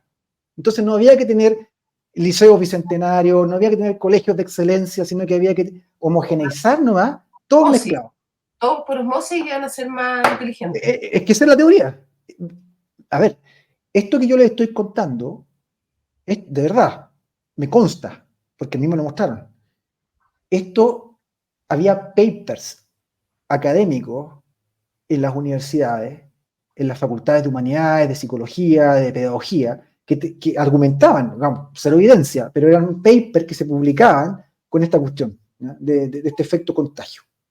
Era una teoría de ciencias sociales. Bueno, la pusieron a prueba, pues, y los resultados los estamos viendo hoy día, donde colegios como el Instituto Nacional o el INBA, ¿verdad?, que fueron de excelencia, hoy día son escuelas de terroristas. Y lo que los cabros van a aprender allá es cómo hacer bombas Molotov. O sea, brillante lo que hicieron con la educación, ¿te fijas? Y eso mismo, que lo vimos acá en Chile, ha pasado en muchas otras partes de Occidente.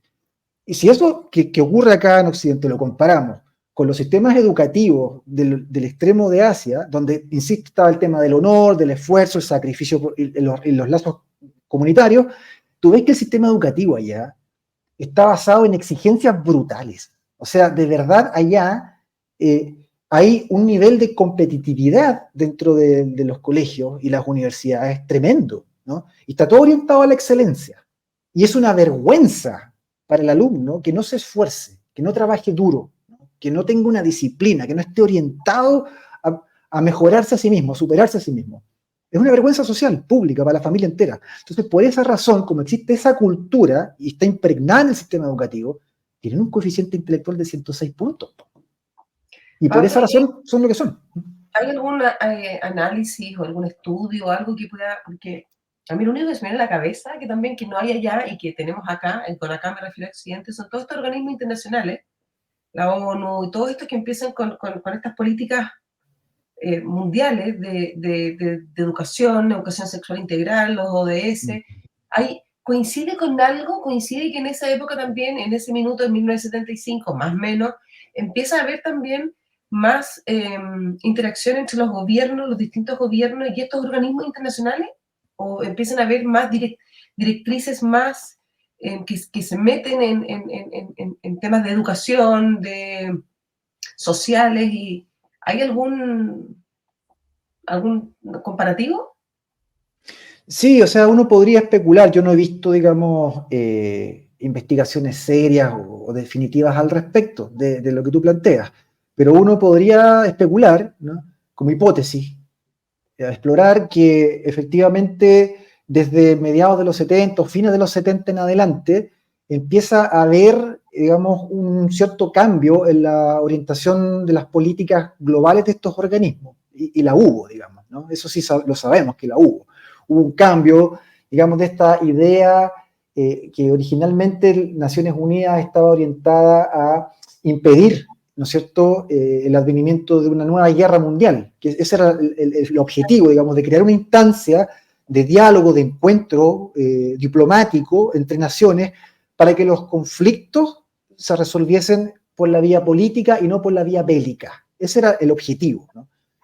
Pero después, desde fines de los 70 en adelante, uno ve que hay un giro, porque empieza Naciones Unidas a convertirse poco a poco en un organismo muy influido por la sociedad fabiana, que en el fondo son los progresistas británicos. Ve uno una penetración muy fuerte, incluso de organizaciones como el Lucius Trust, cosas muy sospechosas, ¿no? que están todas orientadas a estas políticas progresistas, y se mete el discurso feminista muy fuerte, el discurso ecologista radical se mete muy fuerte. Vamos a ver que después con los años, ¿no es cierto? Bueno, el comunismo fracasa completamente con la caída del muro de Berlín y todo lo que sabemos que vino después con el fin de la Unión Soviética, y eso acelera el proceso, porque hace que todos estos activistas revolucionarios que querían, digamos, la instauración de la dictadura del proletariado, se quedan sin puestos de trabajo, se quedan sin, digamos, sin sujeto político. El proletariado se va, digamos, con la tarjeta de crédito a consumir a los centros comerciales. Si esa es la verdad, el capitalismo triunfó en ese sentido, y entonces ellos se empiezan a dedicar a otras cosas. Se dedican justamente a lo que decíamos: feminismo, ecologismo radical, indigenismo, la lucha contra el racismo en Estados Unidos, y surge una nueva izquierda, ¿cierto? Y esa nueva izquierda, ligada al movimiento woke hoy día, que lo describieron muy bien, ¿no es cierto?, Nicolás Márquez y Agustín Laje en su libro famoso de la nueva izquierda, se mete mucho en los organismos internacionales, y ahí logra entonces conseguir un sueldo. Se habían quedado sin pega, bueno, ahora tenemos pega en los organismos globalistas. Entonces ahí hubo un cambio, una penetración también dentro de los sistemas educativos. Se produce, de hecho, acá en Sudamérica, ¿no es cierto?, el famoso Foro de Sao Paulo, liderado por el señor Lula da Silva, que fue quien lo abrió, ¿no? Y donde llegan un montón de intelectuales de izquierda latinoamericana, entre ellos Paulo Freire, por ejemplo, que va a ser Paulo Freire, por si no lo conocen, es el gran intelectual de la reforma educativa en toda América Latina, a raíz de las propuestas realizadas en el área de educación en el Foro Sao Paulo. De hecho, Paulo Freire, que es brasilero, fue el gran intelectual del campo, digamos, de las ciencias sociales y particularmente la educación en el Foro Sao Paulo, y desde las propuestas de él, que es un neomarxista, que lo pueden después googlear, la gente que nos escucha, googleen posteriormente el programa quién es Paulo Freire, que estuvo en Chile varias veces, invitado a dictar seminarios para profesores acá. Él plantea, digamos, la necesidad de reformar completamente la educación en toda América Latina, para que la educación y el profesor en particular se transforme en un agente de cambio social. Ese es el concepto, agente de cambio social. Entonces la educación ya no está más orientada hacia la formación intelectual y moral del niño o del adolescente. Tiene que estar orientada a que ese niño y ese adolescente reciba una concientización, que es el lenguaje que usan ellos, ¿verdad? Adoctrinamiento, diríamos nosotros, una concientización respecto a las opresiones estructurales de la sociedad capitalista, neoliberal y patriarcal, ¿no? Y que al ser concientizado por el profesor respecto a esas opresiones, se libere de la reproducción inconsciente que el sistema impone sobre él por medio de estas opresiones simbólicas y culturales, para generar un nuevo sujeto, una nueva generación que produzca una revolución cultural en América Latina, por medio de la educación. Eso es un giro de 180 grados, es convertir la educación en una herramienta y en un arma política. Pues bien, las propuestas de reforma educativa de Paulo Freire fueron ampliamente escuchadas e implementadas de México hasta Chile y Argentina. Y lo que nosotros vimos acá, respecto a las propuestas del Mineduc, es tomar esas propuestas, e implementarlas con tutti, sobre todo durante los gobiernos de Bachelet, pero con tutti, ¿no? Y esa es la razón por la cual Chile, como el resto de Latinoamérica, está más preocupado de la desigualdad que de la excelencia en educación. ¿Se dan cuenta? Yeah. Y eso es Foro de Sao Paulo 100%. ¿Y en qué están los chinos y los japoneses? En otra. Por eso estamos como estamos, y vamos a ir de mal en peor. Yeah. Ahora, ¿en qué nivel colocas tú a los políticos chilenos? Coeficiente intelectual, ¿y qué tipo de educación obtuvieron para poder estar ellos a cargo de todo lo que están manipulando en este momento? Y, y de los votantes. claro, y nombro algunos. Kast, Piñera, Chaguán, Chalper, de izquierda ya ni me acuerdo los nombres de izquierda, pero ¿dónde ellos nacen? ¿Por qué llegan a tener este control? Yo creo que hay dos tipos de políticos en Chile y en el mundo, ¿ya? Pero hay dos tipos de políticos. Hay uno que es el político rata, le vamos a llamar así, el político ratón, ¿ya? Que es el tipo que por medio de la corruptela, por medio de los contactos, del tráfico de influencias, anda buscando un puestito para él y para la parentela, ¿ya? Es el tipo que se aperna eternamente en una municipalidad, en una subsecretaría, en un ministerio o en el Congreso, pero por algún lado un puestito para mí, para mi señora, para mi primo, ¿eh? Para mis amigotes. Ese es el político ratón, que hay harto de eso, ¿no? Que es un tipo oportunista, es un tipo muy mezquino, que en el fondo utiliza al Estado como una manera para poder vivir una vida más o menos cómoda, asegurada. Pues uno sabe que cuando te conviertes en funcionario público, y más si estás en las primeras funciones ejecutivas, ¿no? O legislativas, es muy difícil, digamos, que salgas del sistema público, que te echen, digamos, porque vas a pasar de un puesto a otro, de una institución a otra, vas a estar siempre saltando de un lado para otro, pero ahí te vas a mover adentro de eso, ¿no?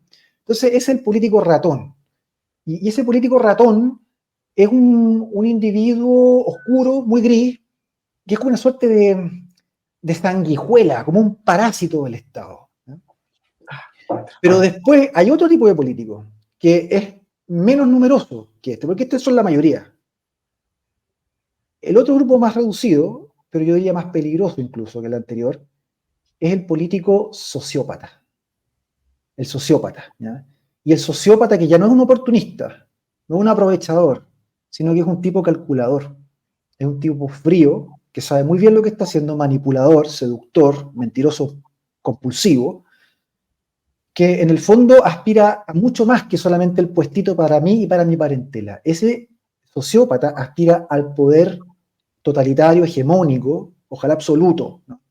Ojalá lograr algo así como una tiranía. Y ese sujeto, con rasgos más sociopáticos, más peligrosos, ¿no? Es normalmente el que lidera sobre estos otros que son los ratas, ¿no? Entonces, el político rata funciona como una especie de ejército de minions, ¿no? Como en la película, ¿no? Y este otro es el vampiro, el gallo que es mucho más frío, más calculador y es más inteligente. Porque el político rata en general tiene un coeficiente intelectual bajo, ¿no? O mediocre, como la mayoría de la población nomás, ¿no? Pero en cambio el sociópata no. El sociópata tiene un coeficiente intelectual alto, pero tiene un desarrollo moral bajo. Entonces la combinación de esas dos cosas funesta. Y esos gallos normalmente son los que tú ves, ¿no? Que están dispuestos a cualquier cosa. Mentir, engañar, manipular, chantajear, traicionar, apuñalar por la espalda. Tú los ves cómo se cambian de chaqueta de un lado para otro, les da lo mismo, porque lo de ellos es obtener el poder y esa posibilidad de resarcir su ego, finalmente, de revolcarse en esa codicia y en esa ambición que no tiene límite. Es un pozo sin fondo, eso no se llena nunca. Y hay gente así, a uno le cuesta pensar, pero ¿por qué van a ser así? ¿Por qué alguien va a querer ser así? A uno le cuesta un poco ponerse en los zapatos de un sociópata, ¿no? Porque uno de alguna forma empatiza, uno tiene límites, uno tiene cierto nivel de desarrollo moral, cierta conciencia moral, ¿no? Que te pesa, tenés un super yo, por usar el lenguaje psicodinámico, que te moderan en las ambiciones, que te modera en la codicia, pero el sociópata no tiene esa conciencia moral, no tiene esos límites super yoicos. Entonces, esa gente es muy peligrosa y es la que hoy día está liderando el país. En ambos bandos, ¿eh? Yeah. En ambos bandos, porque esto no es un fenómeno de pura izquierda. Como tú nombrabas ahí a varios que mencionaste, yo no sé, obviamente no puedo asegurarlo sin haber hecho una evaluación de la persona, una entrevista clínica, pasar el test psicométrico, no se puede llegar y tirar un diagnóstico así al voleo, eso no es serio, ¿no? Y tampoco es ético, además, tampoco es ético. Pero Uno sí podría sospechar de que hay varios por ahí de los que uno ve habitualmente en los medios de comunicación, ¿no? Y en la primera línea de la política que tienen rasgos sociopáticos bien evidentes, digamos, ¿no? Bien sospechosamente evidentes. Eso. Ya. Estoy tratando de ver quiénes son cuáles, porque hay algunos que se salve. Lo que pasa es que hay algunos que son como dije en algún minuto del programa, como tienen a la gente, no decir que engatusada, y no quiero creer que todos son tontos, porque también a muchas de las personas que están engatusadas las conozco, y son personas pensantes, inteligentes, entonces, pero hay como un flautista de Hamelin, en ambos, no uno, han habido varios flautistas de Hamelin, y uno dice, ¿sabes qué? No puedo creerlo, no puedo creer que no. Volviendo al tema específico del texto de la Constitución, ¿cómo pueden entender cosas dos personas pueden entender cosas tan distintas de un mismo artículo? O sea, cuando yo entiendo A y el otro entiende B, es que tú no entiendes qué pasa ahí, porque ya, voy, leo de nuevo y digo, quizás estoy entendiendo mal, le pregunto a mis amigos abogados, pido que me lo vuelvan a explicar, y la verdad que suben el video de un señor Enrique, o no sé cómo se llaman, y después suben el video del señor no sé cuantito, que dice lo contrario, y uno no sabe si es tonto o te están engañando, porque es difícil darse cuenta. Hoy día están bombardeándolo de información, como te decía, contradictoria entre sí. Alguien está mintiendo o los dos tienen razón. Cualquiera de las dos opciones es peligrosa, porque si están mintiendo, bueno, no sabemos cuál, y si las dos opciones son válidas, quiere decir que el texto está tan mal escrito que ahora puede interpretar cualquier cosa, cualquier persona, y estamos al arbitrio de la persona de turno, que le toca interpretar. Entonces, yo cuesta creer que seamos tantos los minions. No quiero, cuesta creer. Me cuesta, perdón. O sea, sé que hay minions, pero conozco algunas conozco personas que definitivamente no son minions, Pablo. Entonces tú decís, ¿cómo no despiertan? Y probablemente, que es lo más curioso, ellos dicen lo mismo de mí. ¿Cómo la Pilar no entiende que no puede votar en contra? Mira, ante eso, que es muy interesante lo que estás planteando, ¿ya? Yo me atrevería a decir que, como tú has señalado, no son minions, pero puede que sean lemmings, ¿ya? No sé si ustedes...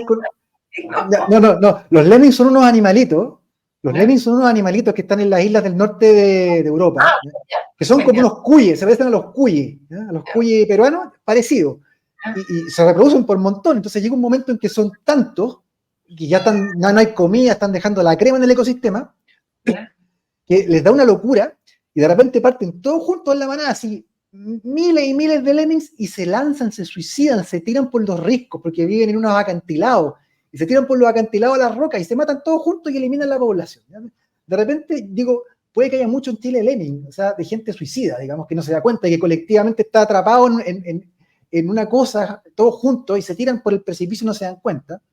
Y me refiero a lo siguiente, con este ejemplo, o la analogía de los lemmings. Yo he visto muchos debates, ya de expertos del apruebo, o bueno, del a favor, y expertos del en contra, ¿ya? Y como tú dices muy bien, tienen sus interpretaciones muy particulares del mismo articulado, ¿ya? Tú dices, bueno, pero ¿qué abogado tiene razón? ¿Ya? O qué supuesto experto realmente está pegando en la diana.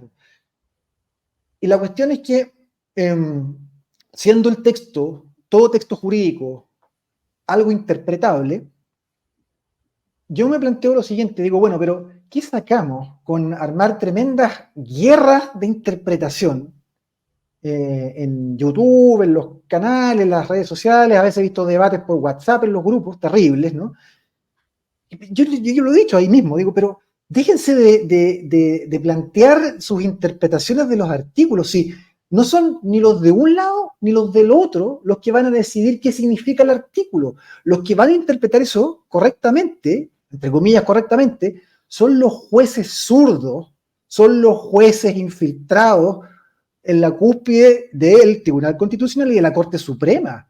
Ellos son los que van a decir qué es lo que significa el articulado. Por lo tanto, si tú quieres entender realmente cuáles son las implicancias de este proyecto que nos están planteando, tienes que ponerte las anteojeras ideológicas de los jueces activistas que tenemos hoy día en el Poder Judicial e interpretarlo de la peor manera posible, ¿no? Porque eso es justamente lo que van a hacer los jueces activistas y zurdos que tenemos hoy día, desde las cortes más básicas y simples hasta arriba, hasta el Poder Judicial, en lo alto, digamos, de la Corte Suprema y el Tribunal Constitucional. Esos son los que van a dar la interpretación correcta, no la gente que está ahí peleándose en un canal de YouTube o en un grupo de WhatsApp, por favor. Entonces, si nosotros asumimos quiénes son los que van a interpretar el proyecto constitucional, bueno, ya tenemos ahí una orientación para poder entender más o menos por dónde van los tiros. Entonces, atendiendo a esto que estoy diciendo, luego retrocedo al principio y digo, bueno, según algunos personajes, ¿no? Gente que comprende lo que estoy diciendo, estaría entonces del lado de los comunistas, ¿no? Serían infiltrados comunistas, como por ejemplo Hermógenes Pérez de Arce, que por estar en el en contra sería un comunista infiltrado. Dios mío, o sea, miren lo que están diciendo, es absurdo. Por lo tanto, insisto, ¿cómo interpretar correctamente los artículos? Poniéndose en los zapatos de un juez zurdo en el Tribunal Constitucional o en la Corte Suprema. Ahí está. Ahí tenés tu argumento, Pilar. Tu micrófono. Ahí sí, es que el gato estaba... Yo tengo muchos animales, Pablo, entonces... Sí, yo sé, por la fundación en la que trabajas, ¿no? Sí, la Fundación Arra, así es. Sí, sí. Está difícil. ¿Cómo ves tú el ánimo en la gente? Yo tengo 54 años, yo no soy política, pero sí soy activa, participé desde el plebiscito del 88 para adelante en toda votación, ayudando, apoderado, poniendo el nombre en el voto cuando hubo que hacerlo para cumplir con la paridad de un distrito y siempre disponible, pero nunca había visto este nivel así como nunca había visto el nivel de violencia que hubo para el 18 de octubre, para todo lo que fue el estallido delictual, nunca había visto este nivel de división y de ataque en la derecha, ni siquiera para el plebiscito de entrada.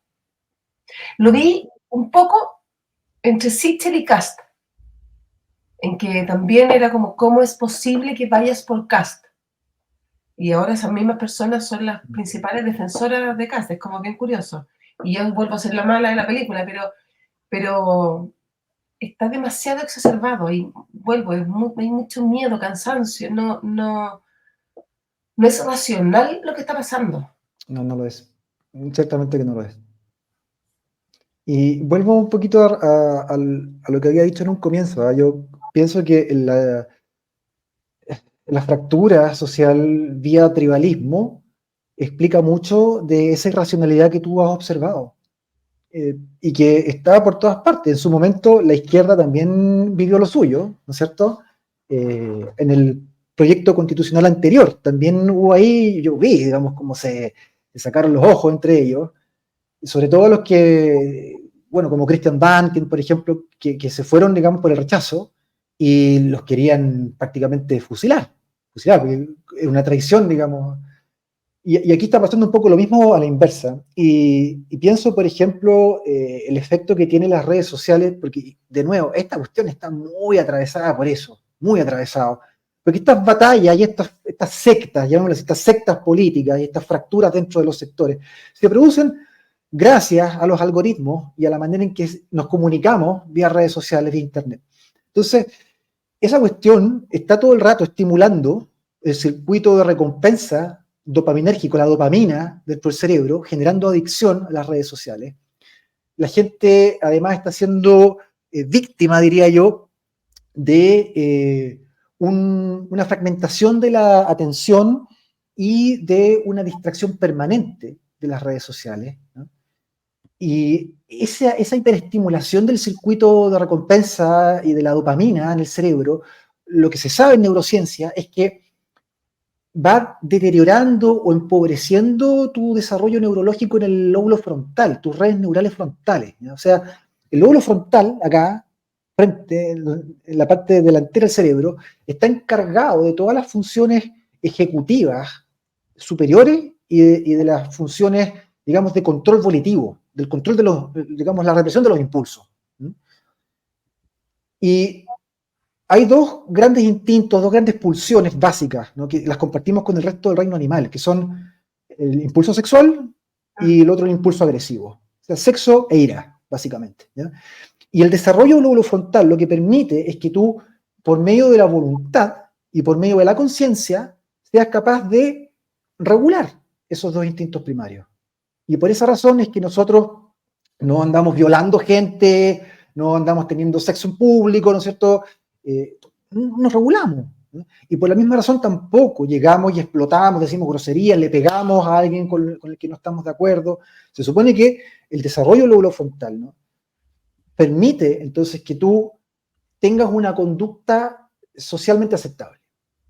Pero cuando tú estás todo el rato en ese circuito de dopamina, ¿no?, en esa cosa de la instantaneidad, de la satisfacción inmediata, de la descarga dopaminérgica vía redes sociales, se produce un embrutecimiento, sobre todo si eres más joven, ¿no? Mientras más joven eres, más fuerte es el efecto que tiene esto. Y entonces pierdes poquito a poco la capacidad de regular tus impulsos. ¿Y qué estamos viendo hoy día en la sociedad contemporánea? Que sobre todo en los más jóvenes, pero también en los más grandecillos, hay mucha promiscuidad sexual. O sea, la libido, la pulsión sexual está desbordada de eros, ¿no? Desbordado por todas partes. Hay una hiperestimulación además por medio de la publicidad y todo es sexo, sexo, las series, las películas, la música, los videoclips, todo. Promiscuidad. Y por el otro lado, iracundia, agresividad, violencia, que lo vemos en las ciudades. La delincuencia es parte de eso también, ¿no? Pero también la violencia política, que vemos en las redes sociales, que vemos en los grupos de WhatsApp, lo vemos en Telegram, lo vemos en Twitter, X. Entonces, toda esta cuestión tú después dices, bueno, pero ¿qué le pasa a esta gente? ¿No? ¿Qué es lo que le pasa? ¿Cómo hemos retrocedido tanto? A nivel, digamos, de las normas civilizatorias incluso, de intercambio de comunicaciones. Bueno, porque todo está armado para que las personas se reduzcan al nivel de lo primitivo, de la bestia, ¿no? Porque eso sirve a las corporaciones que están afincadas allá en Silicon Valley, en California, ¿no? Eso sirve a los políticos que reciben financiamiento de sus campañas de esas mismas corporaciones, ¿no?, para que tú tengas finalmente una masa de borregos, incluso de lemmings, como yo estaba diciendo al principio, que no se dan cuenta de cómo están siendo conducidos todos juntos al despeñadero, al suicidio por el acantilado, porque una de las cosas que los lemmings hacen al suicidarse es reducir la población. Ya van entendiendo de qué estoy hablando, me imagino muchos, ¿no? Entonces, hoy día tenemos ese gran problema instalado en todo Occidente, los políticos lo explotan, las grandes corporaciones lo explotan y la gente no se da cuenta. No se da cuenta porque además están reduciéndose cada vez más y más las capacidades cognitivas, la inteligencia cada día más baja. Y además el tribalismo, ¿no?, la fractura dentro de un mismo conglomerado político, donde son todos enemigos contra todos, y ves estos niveles de agresividad, de faltas de respeto, de descalificaciones brutales, porque el mismo cerebro humano se está reduciendo, ¿me entiendes? Las capacidades de control volitivo y consciente acá en el lóbulo frontal.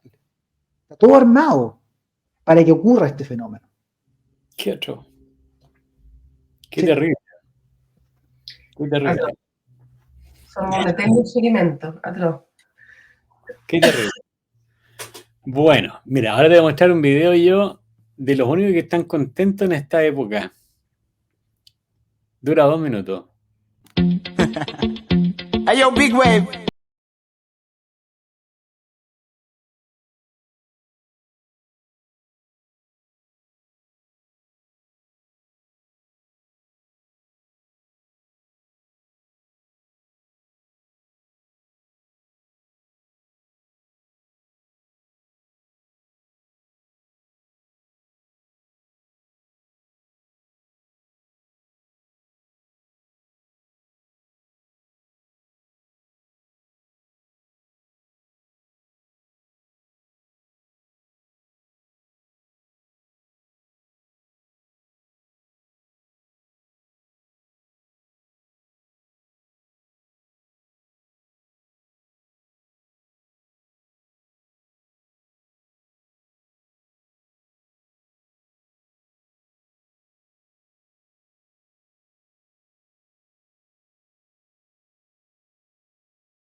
los perros la pasan mejor.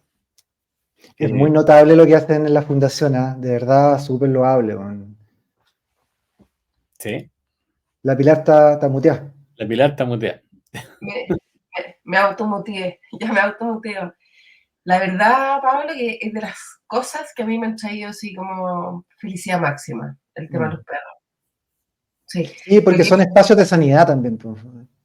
hay un tema, a ver, hay un tema sanitario propiamente tal, de sacar un perro a la calle y solucionarle algún problema a la municipalidad, pero Yo te decía sanidad mental para los que participan en la fundación, digamos. para allá voy para lo que esos perros, lo que un perro, lo que un animal genera a esas casas que llegan es de alto impacto, son terapéuticos. A mí, yo lo explicaba acá en el canal muchas veces, esa sensación de rescatar una vida, de un perro que tenía como destino morir o que venía súper enfermo y le hicimos tratamiento y logramos colocarlo en una casa y ver lo que ese perro genera en esa casa es mágico. Porque muchas veces ellos lo reciben como diciendo, ya, nosotros somos súper buena onda, vamos a adoptar este perro, pero lo que el perro provoca en la familia es mucho más potente. La familia muchas veces es la familia la rescatada, aunque suene muy, muy cliché, pero es verdad, lo que los perros generan en esos espacios a los que llegan es maravilloso, y poder ayudar, alimenta el alma. Yo creo que si no tuviera este cable a tierra que son estos perros, a través de la Andrea, que ella es la que hace toda la pega, la Andrea Aravena, ella hace, cuando te digo hace la pega físicamente, corta la maleza, le da comida a los perros, tiene sus trabajadores, pero ella está en el día a día. Recién logramos abrir la cuenta corriente, así que para la próxima les voy a tener un flyer porque ya se está haciendo difícil, en el fondo, autofinanciarse, y es difícil cuando te piden ayuda para rescatar una perra preñada, decir que no, porque esa perra, tú sabes que el destino es que se muera o que vaya a parir en la calle y sus cachorros se mueran. Entonces, estamos teniendo que empezar a pedir un poquito de ayuda. De esos cachorros que ven ahí, de esa chow chow que rescatamos, hay 2 cachorros que no se pudieron ir a sus respectivas casas, así que los pusimos en adopción de nuevo, así que voy a subir las fotos a mi TikTok. Pero es maravillosa y creo que soy una bendecida de poder tener la oportunidad de rescatar a esos perros. Estoy en la vereda que puedo rescatar y eso es un privilegio. De todas maneras, yo tengo 2. Oye, ¿y a qué se debe que el chileno no adopte niños?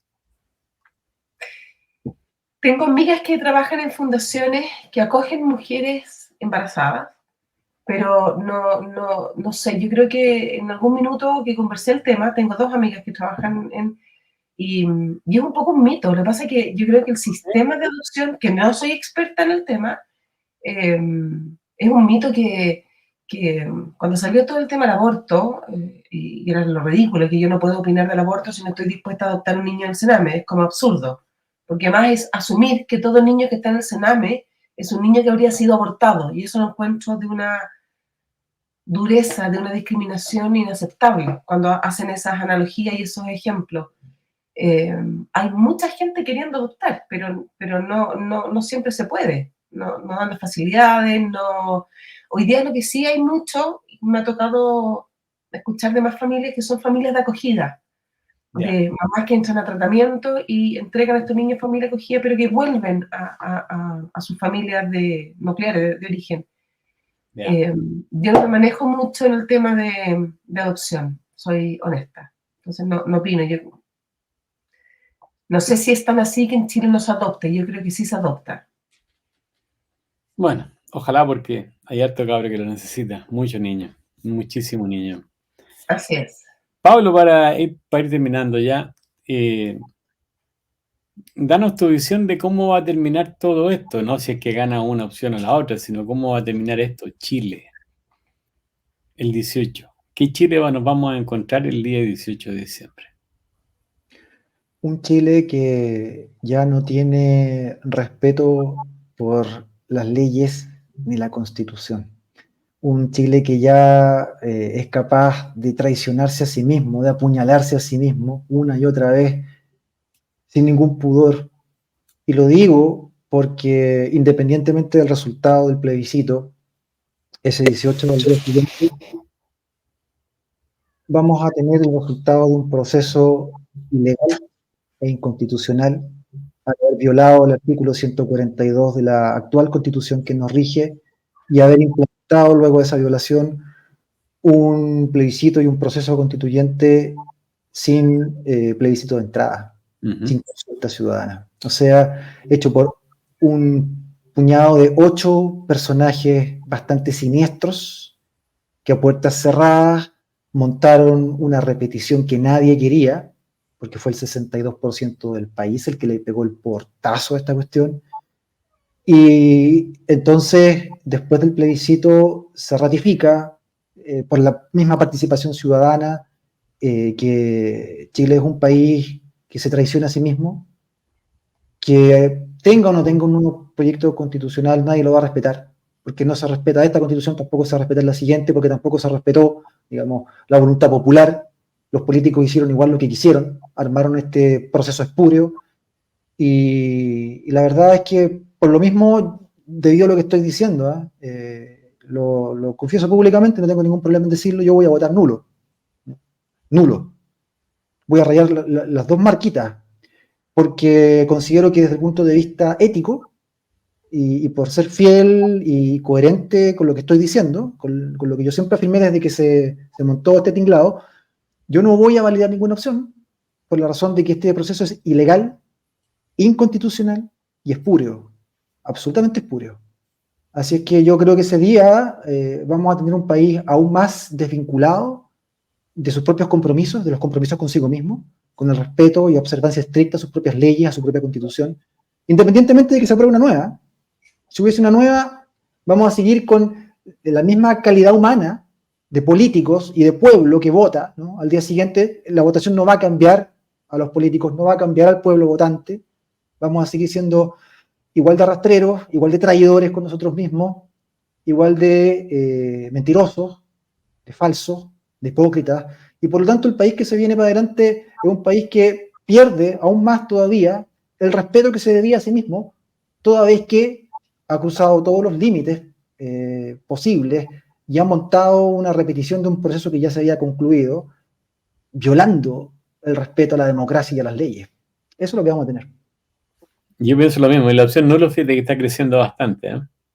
La he escuchado en varias partes ya, varias partes. Yo concuerdo contigo en eso. ¿Pilar? No, yo no voto nulo, voto en contra un poco también por las mismas razones del voto nulo, porque estoy en contra del proceso. Yo siempre fui por el voto nulo desde el 15 por el voto en contra, perdón, desde el 16 de noviembre, porque nos impusieron algo que no era la solución. Estoy en contra del proceso, estoy en contra, para mí, votar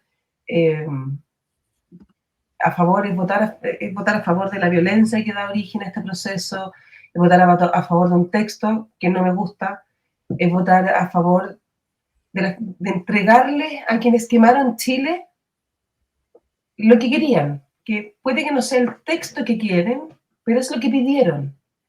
Entonces, creo que no hay que darle a la gente que quema un país para lograr algo lo que querían lograr.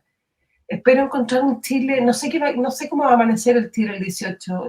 Yo espero que estemos a la altura de poder reconstruir este Chile, porque da lo mismo la opción que gane, hay que reconstruir este Chile desde sus bases.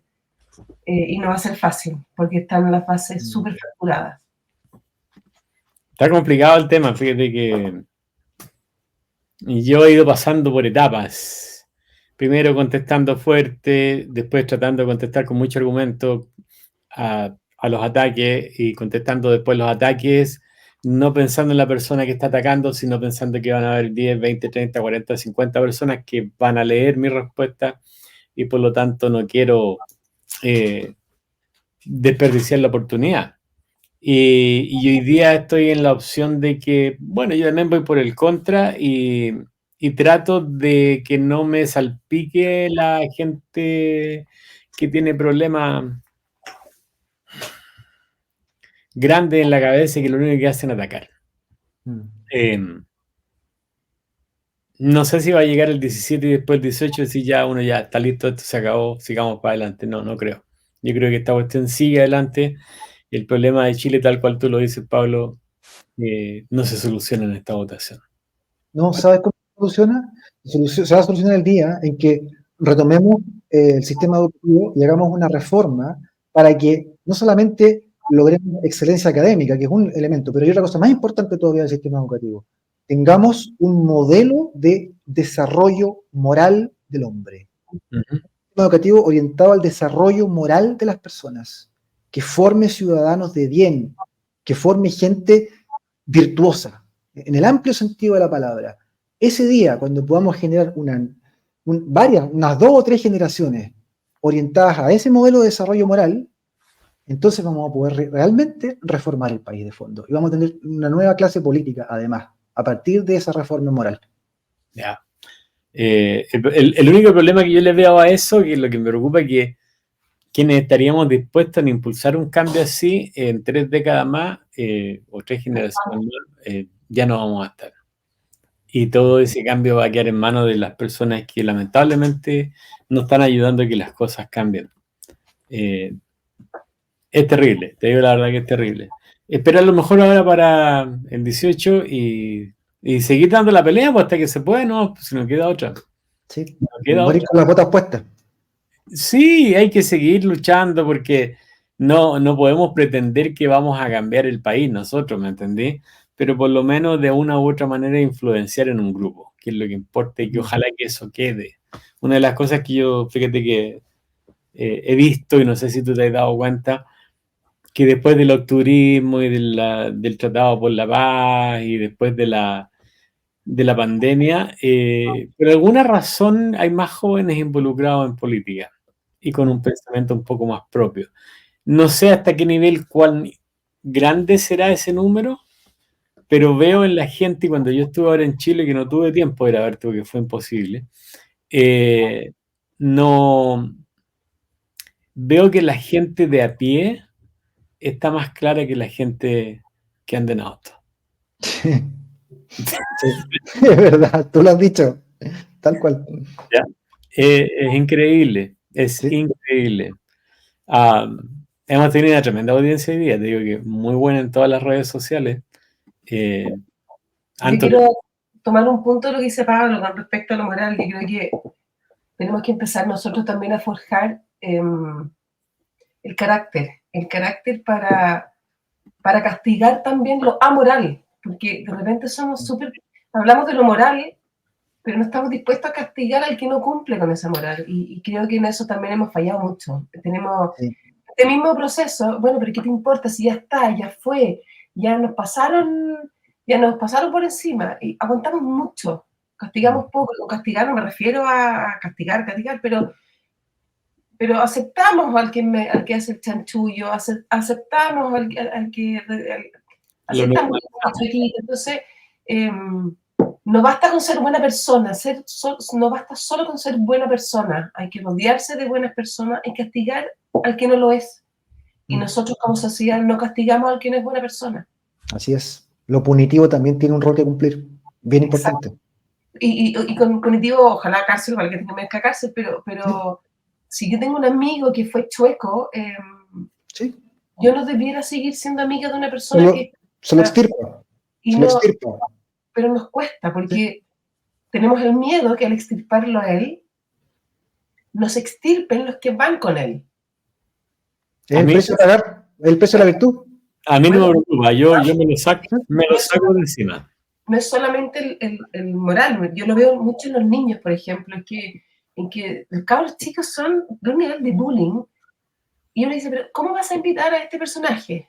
Es que si no lo invito, los otros 3 no vienen. Entonces es difícil. Entonces, por un lado, la moral es muy importante, pero el carácter para ser capaz de vivir con esa moral es súper importante también. Absolutamente de acuerdo. Absolutamente. Practicar la integridad y exigir la integridad en los demás.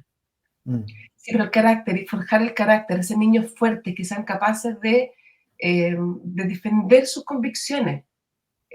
Pueden ser niños súper buenos, pueden ser personas muy moralmente perfectas, pero no tienen el carácter para influir o no tienen el carácter para limpiarse del resto. Entonces, no se ven, no se notan, no se lucen, no brillan. Ya. El carácter yo lo encuentro que tienen que ir de la mano ambos. Sí, de todas maneras. De todas maneras.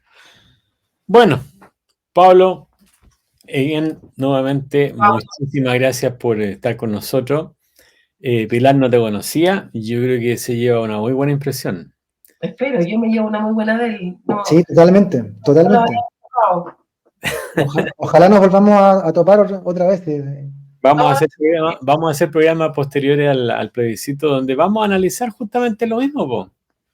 ¿Qué gana? Porque en este momento estamos solamente especulando que gana uno, gana el otro, o para imponerse el otro. Pero sería bueno hacer un programa después del plebiscito para analizar realmente dónde Chile tiene opciones o no tiene opciones. Yo lo pondría por ese lado. Sería bueno, hay que generar esas opciones. Yo creo que programas como este, que se tocan lo que va más allá de la política, porque después del 18 de diciembre nadie va a querer hablar de política, pero el país sigue, los problemas siguen, los conflictos siguen entre las personas y todo mensaje que ayude a mejorar es positivo y hay que... Y lo bueno es que estos programas permanecen en la red, entonces se pueden ver en cualquier minuto de necesidad. Uno aprieta play y tiene una horita de escuchar algo positivo. Exactamente. Fíjate que yo siempre me recuerdo a un ex concuñado, que siempre, un tipo muy inteligente, muy preparado. No sé si inteligente, preparado. Él siempre se enojaba cuando se celebraba el 21 de mayo, o le molestaba, pues, se reía, porque se hablaba de Arturo Prat, se hablaba de los héroes de la Concepción y todo ese tipo de cosas. Entonces él decía, ¿cómo es posible que ustedes celebren cuando ellos perdieron? Y era un tipo inteligente con un doctorado. Y yo digo, si este está así, hay mucha gente que está peor. Pero te vuelvo a repetir, la gente de a pie sabe más que él. Mucho más. Sí. Muchas gracias a todos por estar hoy día. Pablo, muchísimas gracias. Pilar, nos vemos en la semana porque tenemos programa en la semana. Así que le damos duro. Nos vemos, ¿ok? Cuídense mucho. Chao, gracias. Chao, chao.